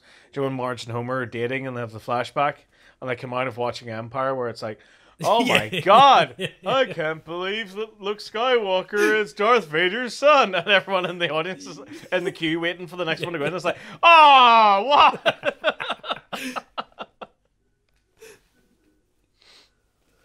Simpsons hasn't been the same in a long time. No, the Simpsons, that's stopped now. That's long gone. Like their last episode aired in 1998, wasn't it? Oh, I didn't know that. yeah. Like they brought it back there again, 6 months after the fact, but it wasn't the same as the original series. Well, they're shooting Indiana Jones 4 now. 5, would you believe? No. No, they're acknowledging that the fourth one happened. They're calling this one 5. Well, because we've got a good trilogy, and now they want to make a shit trilogy. It's the Lucasfilm classic, you see. You always make one good trilogy, then you make a shit trilogy, and then you have the next trilogy where you kill off your main characters, each one per movie. Harrison Ford is not going to live long enough to make a 6th Indiana Jones film. I know, let alone a 7th. And if he does, he'll be in an iron lung. No, see, that's what they'll do, right? They'll make a 6th one where he's barely fucking in it and does nothing. And then in the 7th one, it'll be about Chris Pratt being a young adventurer. Yeah. And then halfway through the adventure, he's on a pirate ship, and he bumps into Indiana Jones, and Indiana Jones goes, "It's true, all of it. The Ark of the Covenant, the Cup of Christ, the aliens, the Nazi god, or whatever the fuck's in this new movie. It's all true." The resurrection of Hitler. Oh my god, frozen Hitler. Could you imagine? It's the frozen corpse of Hitler. That's the MacGuffin in the new one. No, didn't they try and do Soviets though? Wasn't that for? Yeah, because it was set during the 50s and the Red Panic and all that shit. Yeah, so what the fuck's this one now? 70s? So again, it would still be Cold War. Because weren't they filming it in Scotland or in Ireland? They're filming in Scotland, yeah. They're filming just outside Edinburgh, I think it is. Because they were at a castle. There is Nazi shit in it. Because you see in the behind the scenes photos, the trucks and the train things all have the Nazi swastika on it. So I'm guessing that's a flashback. Maybe. It's not like Nazis don't exist today, so... Yeah. Fuck's sake. Yeah, yeah. Learn from history. See, that's the trouble with you fuckers these days. You're all too busy going, oh, the past was bad. Let's cancel people over the past and let's take down these statues of slave owners and all this shit and let's fucking throw history in the toilet. And it's like, history's not yours. History's the thing. And it happened. You can't change it. It's done. The reason why history is there and the reason why history is remembered is so that people learn to not make the same fucking mistakes that a bunch of stupid fuckers made years ago. Yeah, that's but the whole fucking point of it. History is only written by the winner. Yeah, but the winner can still be the fucking bad guy. Well, yeah. That's why that's why you remember it and you remember everything that happened in it. Maybe the Nazis were right. I'm on the fence. Well, that's all right. We'll book you a one-way ticket to Nazi Island. And I'll bet you did not see that coming. Oh, he's got jokes tonight. Who do you think I am, Quicksilver? How How the fucking fuck did Star he Wars, not dodge though. bullets? Oh, fuck it. Because the script said so. That was bullshit in WandaVision. I know. Boner. Fucking Ralph Boner. I know. Just Eat make it, dick. him... Anyway, Star Wars. So they can't do that until like if they can only just redeem it after all this multiverse of madness shit, and just be like, have a scene where Wanda meets that Fox Quicksilver and goes, "Oh no, you're just another fucking liar again," or something like that. No, I'm genuinely, I'm Quicksilver, like super speed. Way. Maybe they'll retcon it 8 years from now, like they did with the Mandarin. Hey, maybe. Have you seen the images? I think it was from the last trailer that they released for Shang-Chi, and you can pretty clearly see Ben Kingsley in it. Really? Yeah. What trailer Not is to it? mention he was at the red carpet premiere as well. I hope he's in it, even if it's just for like a little cameo. I'd say it's only a cameo, but yeah, Like he's locked on death row or something. No, I think he is living with the Mandarin and all the other people because he's got like long hair. Well, I suppose he had long hair before, but he's wearing like a gi and. Fair enough. I genuinely thought because like they did the little Marvel short where he was in Full prison House, and okay. and then like the Mandarin guys like come in and kidnap him. And I was like, I wonder where the fuck that's going. So it's good to know he's in Shang-Chi. My favorite part of that short is when you find out that Justin Hammer has his own gay boy. Yeah. I can't believe they're both in the same prison. Is he coming back for Armor Wars? I hope so. I like him. I like Sam Rockwell. Yeah. So it'd be nice to see him back. I That's can't been see what? Sam Rockwell and not see his character in the Green Mile. Yeah. I can't see Sam Rockwell and not see his character from the first Charlie's Angels movie. Is he in that? He's the bad guy in Charlie's Angels. Is he? Yeah, he's the one that Drew Barrymore, like he shoots Drew Barrymore out of a window. I don't know if I've ever seen that movie all the way through. Well, there you go. That's one for your list. But that's the one with Lucy Liu and... Yeah, and Cameron Diaz. Yeah. I know I've seen part of it. Who plays what the fuck? Bosley. Yeah. Bill Murray. That's right. I knew it was somebody like that, but I couldn't remember who it was. And then because Bill Murray's an awkward fuckhead, they had to replace him with Bernie Mac in the sequel. And he's still called Bosley. So he wouldn't do Charlie's Angels 2, but he did Garfield 2. Yeah. And he wouldn't do Ghostbusters 3, but he would do Garfield 2. And Ghostbusters 4, apparently. Well, does 2016 count as 3? No. Because it's like an alternate universe. It just doesn't count. It's a fun Saturday Night Live parody of what a Ghostbusters movie should be. You know what sucks about that the most is that all of the actors in that movie I genuinely enjoy in other things. Yeah, Like Kristen Wiig is a great actor, so I think Melissa McCarthy is in a lot of stuff as well. Kate yeah. McKinnon is great. What do you call that one? St. Bernard. That Melissa McCarthy's in. I forget the name of it. The Can You Ever Forgive Me? St. Vincent. Oh right, I haven't seen Yeah, that one. yeah, she's great in St. Vincent. But see, that's the thing. Like, because I was even thinking about that the other day with Kristen Wiig. Kristen Wiig's a phenomenal fucking actress, Yeah. and she's funny too. Oh And yeah, it's just, I don't understand what the fuck happened with that movie.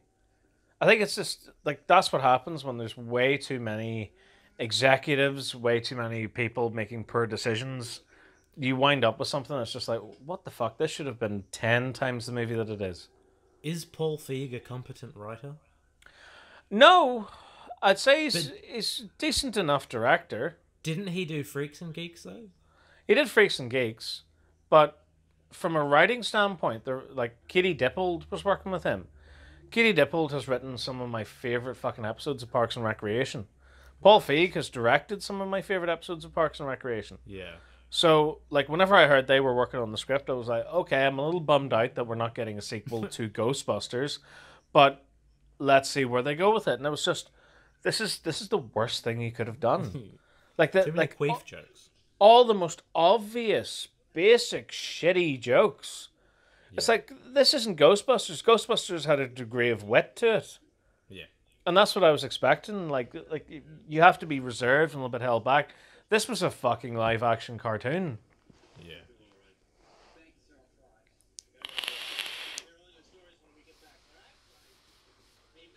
How come the only fat guy in Star Wars, his name is Porkins? Because they hate him. And then he fucking explodes. Yeah. I can't believe that's fucking, what do you call him? From the first Batman movie. Oh, the detective dude. Oh fuck, I forget his name.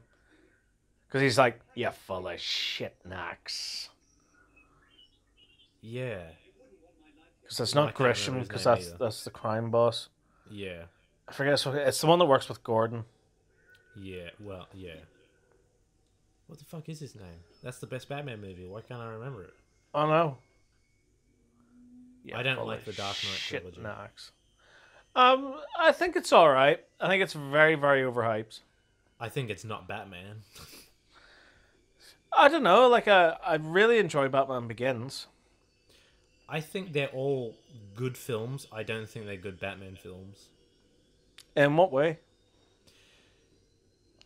He's not really like it's never about Batman, it's always about the villain. Couldn't that be said for the first one, though? With Michael Keaton? Because a lot of it is about the Joker and Jack Napier.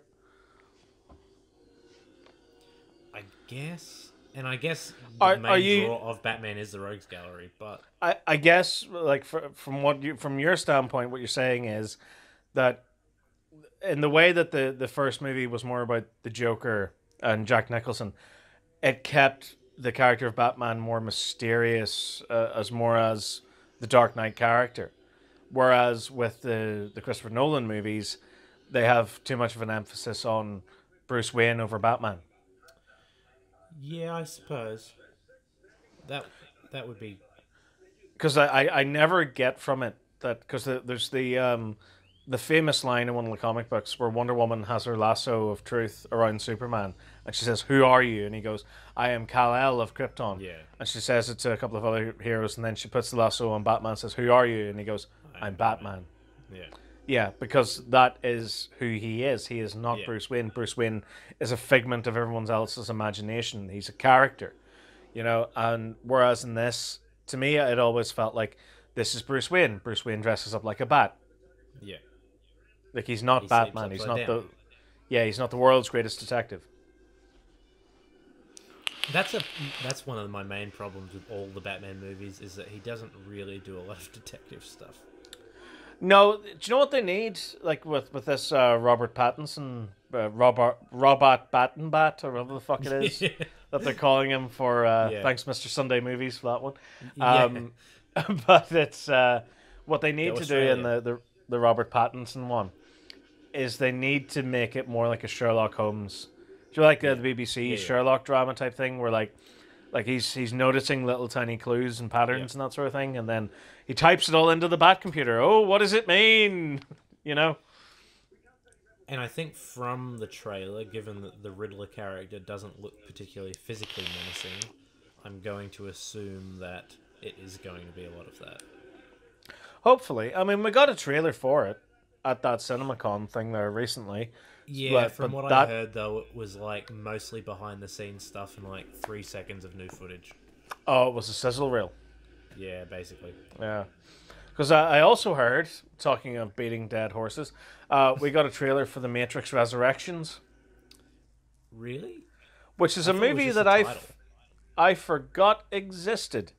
But it is until, coming out in December, isn't it? It is, yeah. Like it's coming out the week after Spider-Man, isn't it? Probably. It's either the week I- after Spider-Man or the week before. It's funny you mentioned that. I watched the first Matrix for the first time earlier in the week. Oh, yeah? I liked the first half of it a lot, but not so much the second half. That's fair. I feel like it got too much action. There wasn't like they kind of lost the story after that. Oh, you're gonna fucking love the sequels if that's the case. I'm not gonna watch the sequels. No, the first Matrix I think is a great movie. Like just Yeah. it's self-contained. And the way it ends with him flying off, it's like, oh look, he broke the system.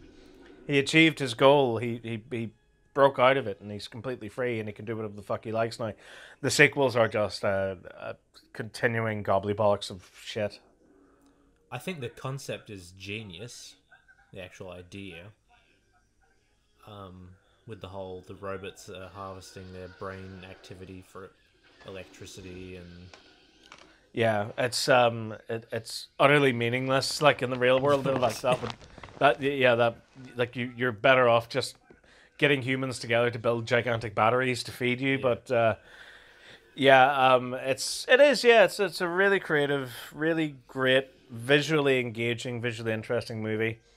That has a very exciting and unique premise.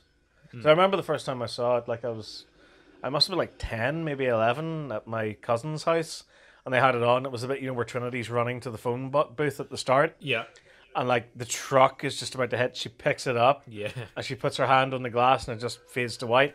And I was like, "What the fuck is this? Like, what did I just watch? A woman killed herself to answer a phone call." I also don't think the Wachowskis have made a very good film since. I'm not sure they have. I tried with Like- Speed Racer actually recently, Yeah, and I was like, "This is fucking ludicrous. Like this is Yeah. really going over my fucking head. What is happening?"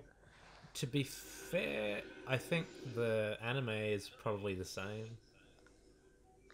Yeah, but it's more the fact that like they're racing, and then without a proper transition, it's the older brother racing, and then it's back to Emil Hirsch racing, and then it's back to the guy from Lost racing, and then he crashes, and it's like, and it's just mental, and the way it's shot is just fucking nuts with all these cars Yeah. drifting at 1,000 miles an hour around a speed track from fucking Mario Kart. It's ballistic nonsense. Jupiter Ascending was dog shit. Oh no, not even touching that one. Not even going near it. I'm pretty sure only one of them is working on Matrix 4. Yeah, I'd heard that. I don't remember It's- which one. I think it's Lana. but- Lana, yeah, it's Lana. That's something strange to think about. Like, they both independently realized that they were transgender as twins. Yeah, Wait, no, they're not twins. One's older than the other. really? Yeah. Shit, I thought they were twins. Yeah, no, I thought I did too, but I'm pretty sure I googled it the other day and they're not. Well, fair enough. It's up to them. It is remarkable that both of them decided to make that, like, reach that decision. And do you know what? Fair play to them. Live your fucking best life. That's what I say. No one else is going to let you.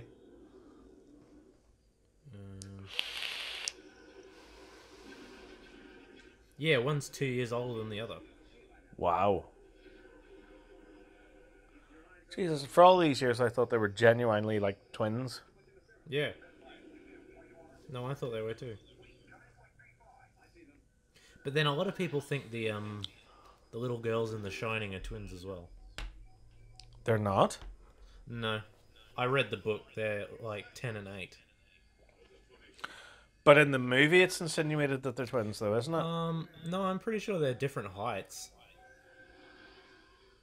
Are they? Because I watched The Shining there quite recently again. I'm pretty sure they're Like different.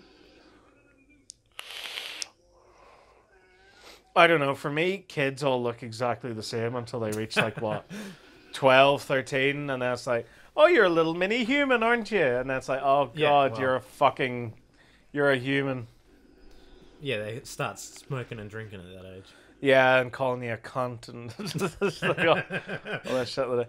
It's like I have a little second cousin that's slowly reaching that stage now where he's starting to get a little bit of facial hair and stuff, and it's like, oh Christ, oh God, here we go. I was buying you little Hot Wheels cars 5 minutes ago, and like you're in my collection room playing with my little Millennium Falcon, and now you're talking about going out and fucking bitches and shit. It's just like, what the fuck happened? I was watching George Carlin's 7 Dirty Words earlier, and now I can't get that out of my head, and now I'm just thinking about 12-year-olds going around saying shit, piss, fuck, cunt, cocksucker, motherfucker, tits. Yeah, well, that's true. I mean, to be honest with you, I watched Cinemassacre's podcast there last night while going to bed, and they were talking about their first swear word, and I genuinely can't remember what mine was, but I don't know when the trade-off happened. I think it's when I discovered South Park. Right. Because before South Park, like, and I was about 9 or 10, and I remember going like, oh, like I'm so like just being so naive as to what dirty things were, what sex was, any of this sort of shit. And then after discovering South Park, it was just like, well, I'm an adult now. Did your parents swear when you were a kid? Oh, did they swear? Not when I can't remember them saying anything when I was very young. Because mine did.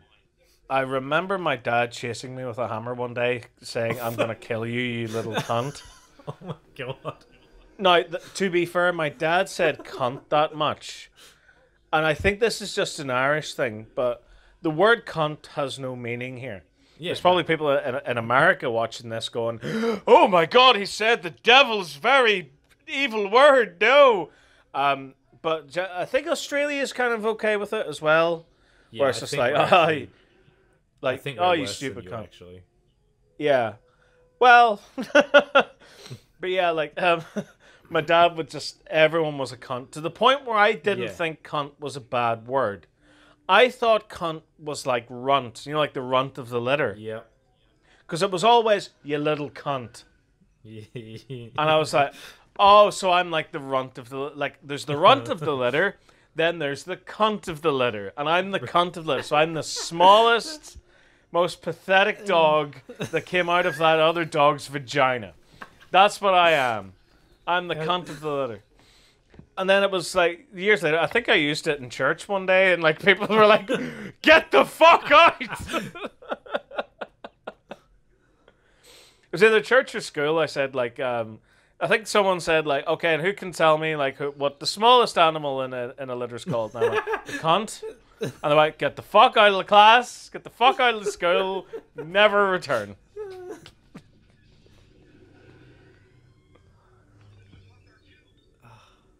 Yeah, no, here, it's pretty much every sentence has a cunt in it. That sounds about right. Yeah. You dog cunt. How you doing, you fucking cunt? Oh, yeah, sick cunt. Don't don't do an impression of my accent, you fucking cunt. Nobody gets it right. Put another shrimp on the barbie, you fucking cunt. That's not a cunt. This is a cunt. I mean, while we're over here going, "Ha, cha, me pot of gold, you fucking cunt." Yeah, exactly. Do you even have rainbows over there, or is it just constantly raining? Oh, Jesus, it's just all rain. Yeah. Even today, where it's actually quite warm and sunny, it's still fucking raining. There's rainbows fucking everywhere. You can't move for them. That's why all the gay people moved here. They were like, finally, a country that represents us. It's like, no, it's just miserable. It's like, we know. We've had to suffer for years. We've got some great gay bars over here now, though. It's it's beautiful. We've one gay bar called the Kremlin, and it's actually way more popular than any straight bar or like any other type of bar ever. I would know very fucking well about the gay bar. Because Camp Stephen comes out to play at the gay bars, and you get bought free drinks all night. It's fucking great. And at the end of the night, when they're like, "Oh, can I get your number?" I'm like, "Fuck off, you cunt." And then they go, "Oh, he's straight. He used the C word." You become a woman more and more every day. Oh, it's great. I love it. Do you know what? Again, probably like if I'd been born 10 years later, I probably would end up being trans.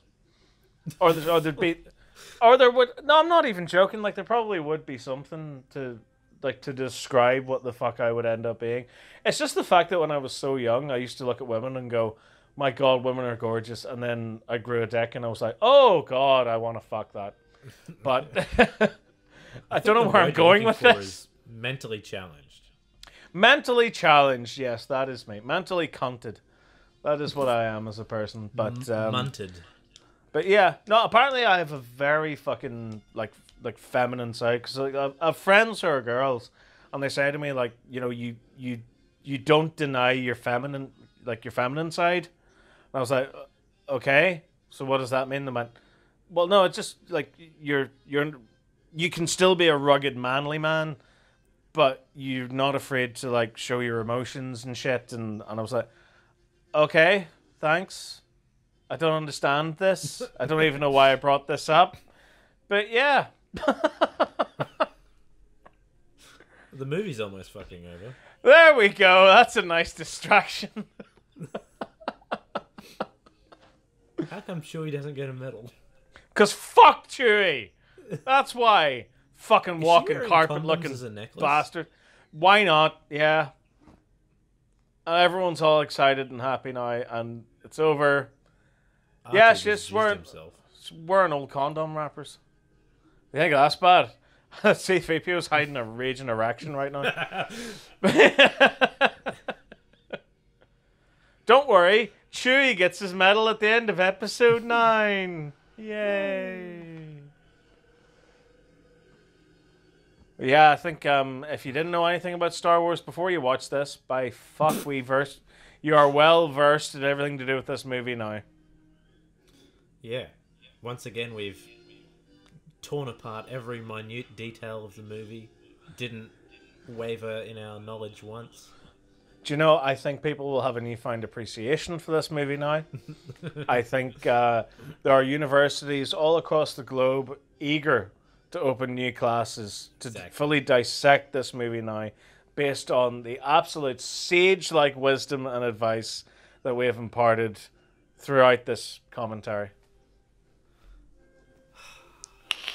Don't recommend Empire Strikes Back to me. Yeah. It's done the same. There's fucking Vader looking like a bastard. Yeah. And the Emperor right in the background. So it'll be amazing, actually, like just to see how short the end credits are on New Hope. Do you think there's a post-credits scene? Yeah, there is. It's just all the CGI that's left over. No, do you know what the post-credits scene should be? Utter silence apart from a low howling wind and it's just the corpses of Owen and Baru still burning. Oh my god. And then a little space dog comes up and pisses on them and fucks off. And it just ends. Because, I mean, they were clearly left there burning to death, like, burnt alive. Yeah. So it wouldn't have been fucking incredible when Ray comes back there at the end of episode 9. There's still fucking corpses just at the front of the building. Like that old bitch that walks past goes, "There's no one's been here for years." And she's like putting burning bones into her bag. That'll feed the womp rats tonight. But we know that the greatest part of this movie was McClunky. Are you kidding me? Of course it was.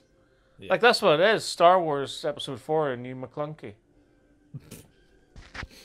The McClunky Strikes Back. Yeah. Return of the McClunky. The McClunky Awakens. The last McClunky. Which doesn't make sense because the next one was the Rise of the McClunky. Rise of the McClunky, yeah. The Phantom McClunky. Attack of the McClunky. Revenge of the McClunky. No, I think 2's McClunky of the Clones. McClunky of the Clones.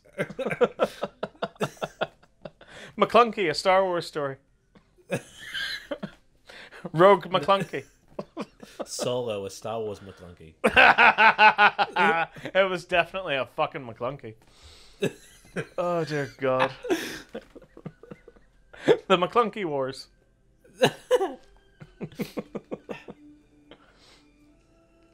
Oh, we have too much fun talking about the stuff that has nothing to do with it. The McClunky DeLorean. I don't know. Fuck it. Why not? The McClunky The bad batch. McClunky. No, the McClunky batch.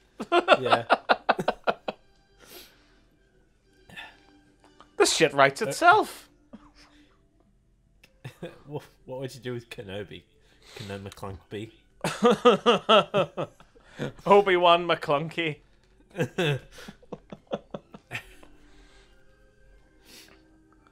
Oh, God. Anyway, the movie is... Well, the credits are still going, but who gives a shit about that? Yeah, fuck it, you meaningless blue scrolling text. My Disney Plus, despite the fact we just finished the film, says 94 minutes remaining. The fuck? Alright then. That doesn't make any sense, but... Mine says, well, what the fuck does that say? 30 seconds remaining as of now. Oh. Well, there you go. Well, for the next for the next 30 seconds, I'm going to sit here and promote all my shit. So, so do you like toasters hitting each other at 100 miles an hour? Watch our review of The Drop Zone, where we cover BattleBots Season 6, which will be coming out in the next couple of months. Antweight Anarchy's just wrapped up. That's on Anthony's channel. Go watch that. We actually made a proper TV series this time instead of just being lazy bastards. Yeah, and we're still working our way through Series 3 of Doctor Who. We're filming Blink and Utopia tomorrow, if all goes well. So reviews of those will be out soon. Family of Blood review is done. It's just need to add all the clips and shit into it, and that'll be out hopefully by the weekend. Yeah, so that's all my shit that I'm working on. Yay for me. Go watch my shit. All 2 of you that watch this. Bye. If you like big dicks and gaping assholes, you can subscribe to Stephen and Anthony's OnlyFans. Yes, you fucking can. I'm pleased to it because they're taking all the porn off it very soon. So no, they recanted that earlier today. They said they're leaving it. Oh, did they? Yeah. Oh, happy days. They still like money. So yeah, we're gonna go hardcore. We're gonna do some German fart masking. That's gonna be a whole new thing. I don't want to know what that is. What the fuck do you call it? Scheisen something? Shiza porn. Yeah, Scheisse porn. Yeah. Equally as bad as German dungeon porn. Indeed. That's actually what we're working on the month after. So please do subscribe to our OnlyFans. Only $130 per day. And we will use that money to go see therapists and buy more toys. Both for the bedroom and for toy reviews. So there you go. Use McClunky discount 20%. Yep, you'll get 20% off if you use the word McClunky. You'll get 30% off. McClunky is also their safe word. It is actually, yeah. It used to be, oh God, please no, stop. But it turns out that just turns us on more, you know? Hey, you try to stop when you've got a throbbing erection. I was like fucking C-3PO. I guess we'll see when we do Empire. Well, here, whoa, hang on a second. What's coming up with you? What's going on with you? Nothing. All right, well, there you go. Actually, no. I'm working on a video right now of I don't know if you've seen the Fantastic Four cartoon from the 90s. I have, yes. I wanted to go through and watch all of the 90s Marvel cartoons and make videos on each of them, and so far I'm hating my life. Okay, fair. I'm not enjoying Fantastic Four at all. Is that the one that ends like I can only remember the opening titles being like ah.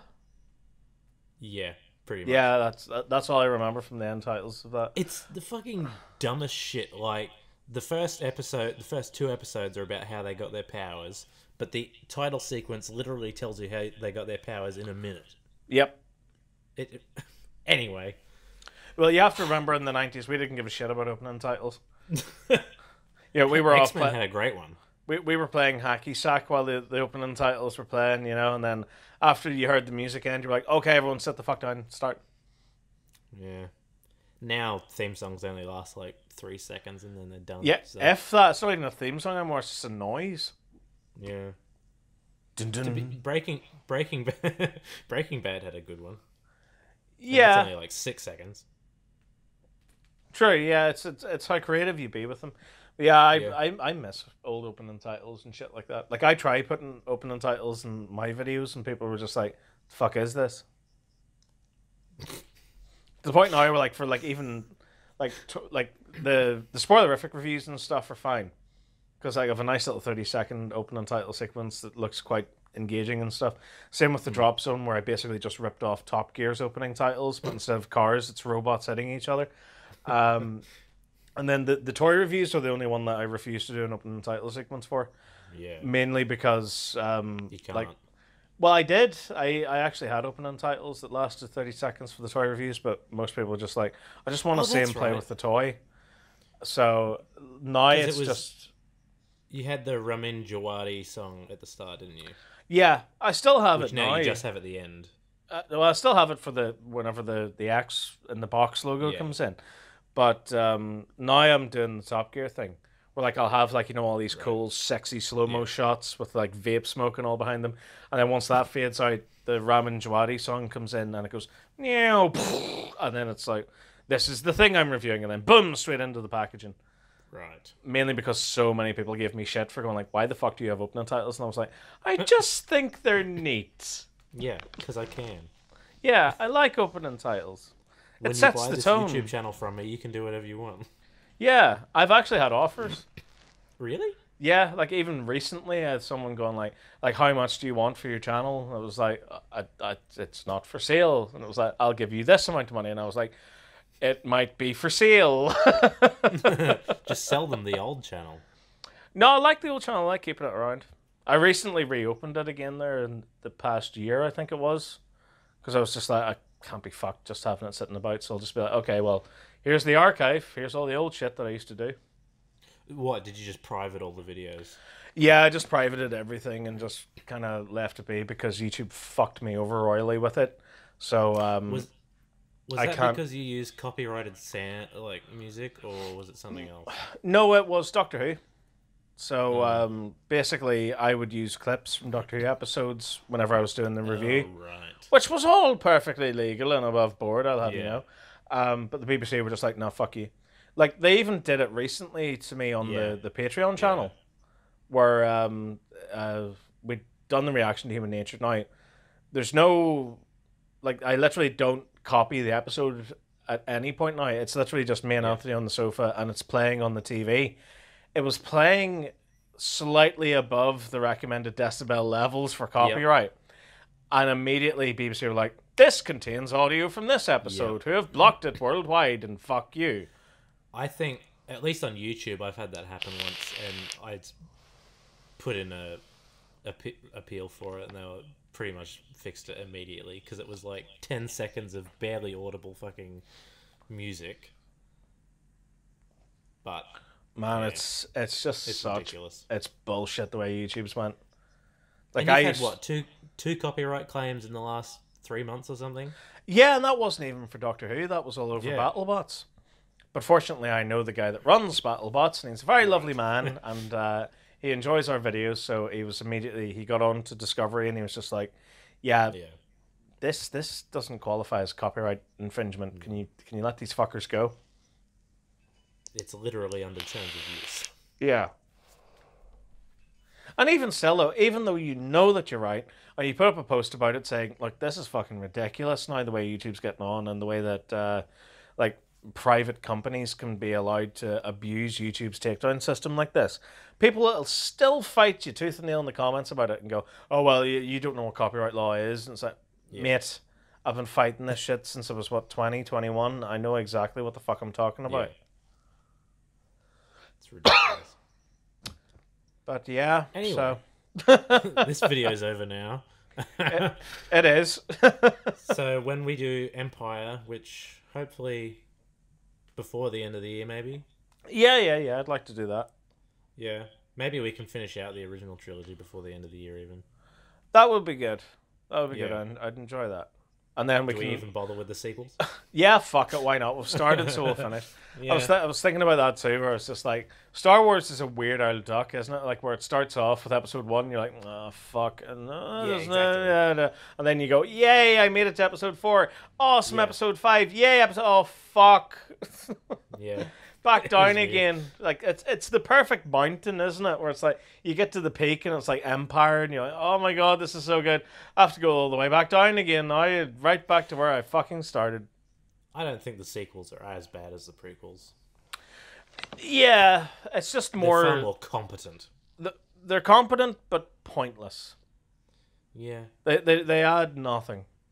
But let's be honest, even if Disney hadn't bought Lucasfilm, they would have been made anyway. Yeah, and they probably would have been pretty much exactly like the prequels. Yeah.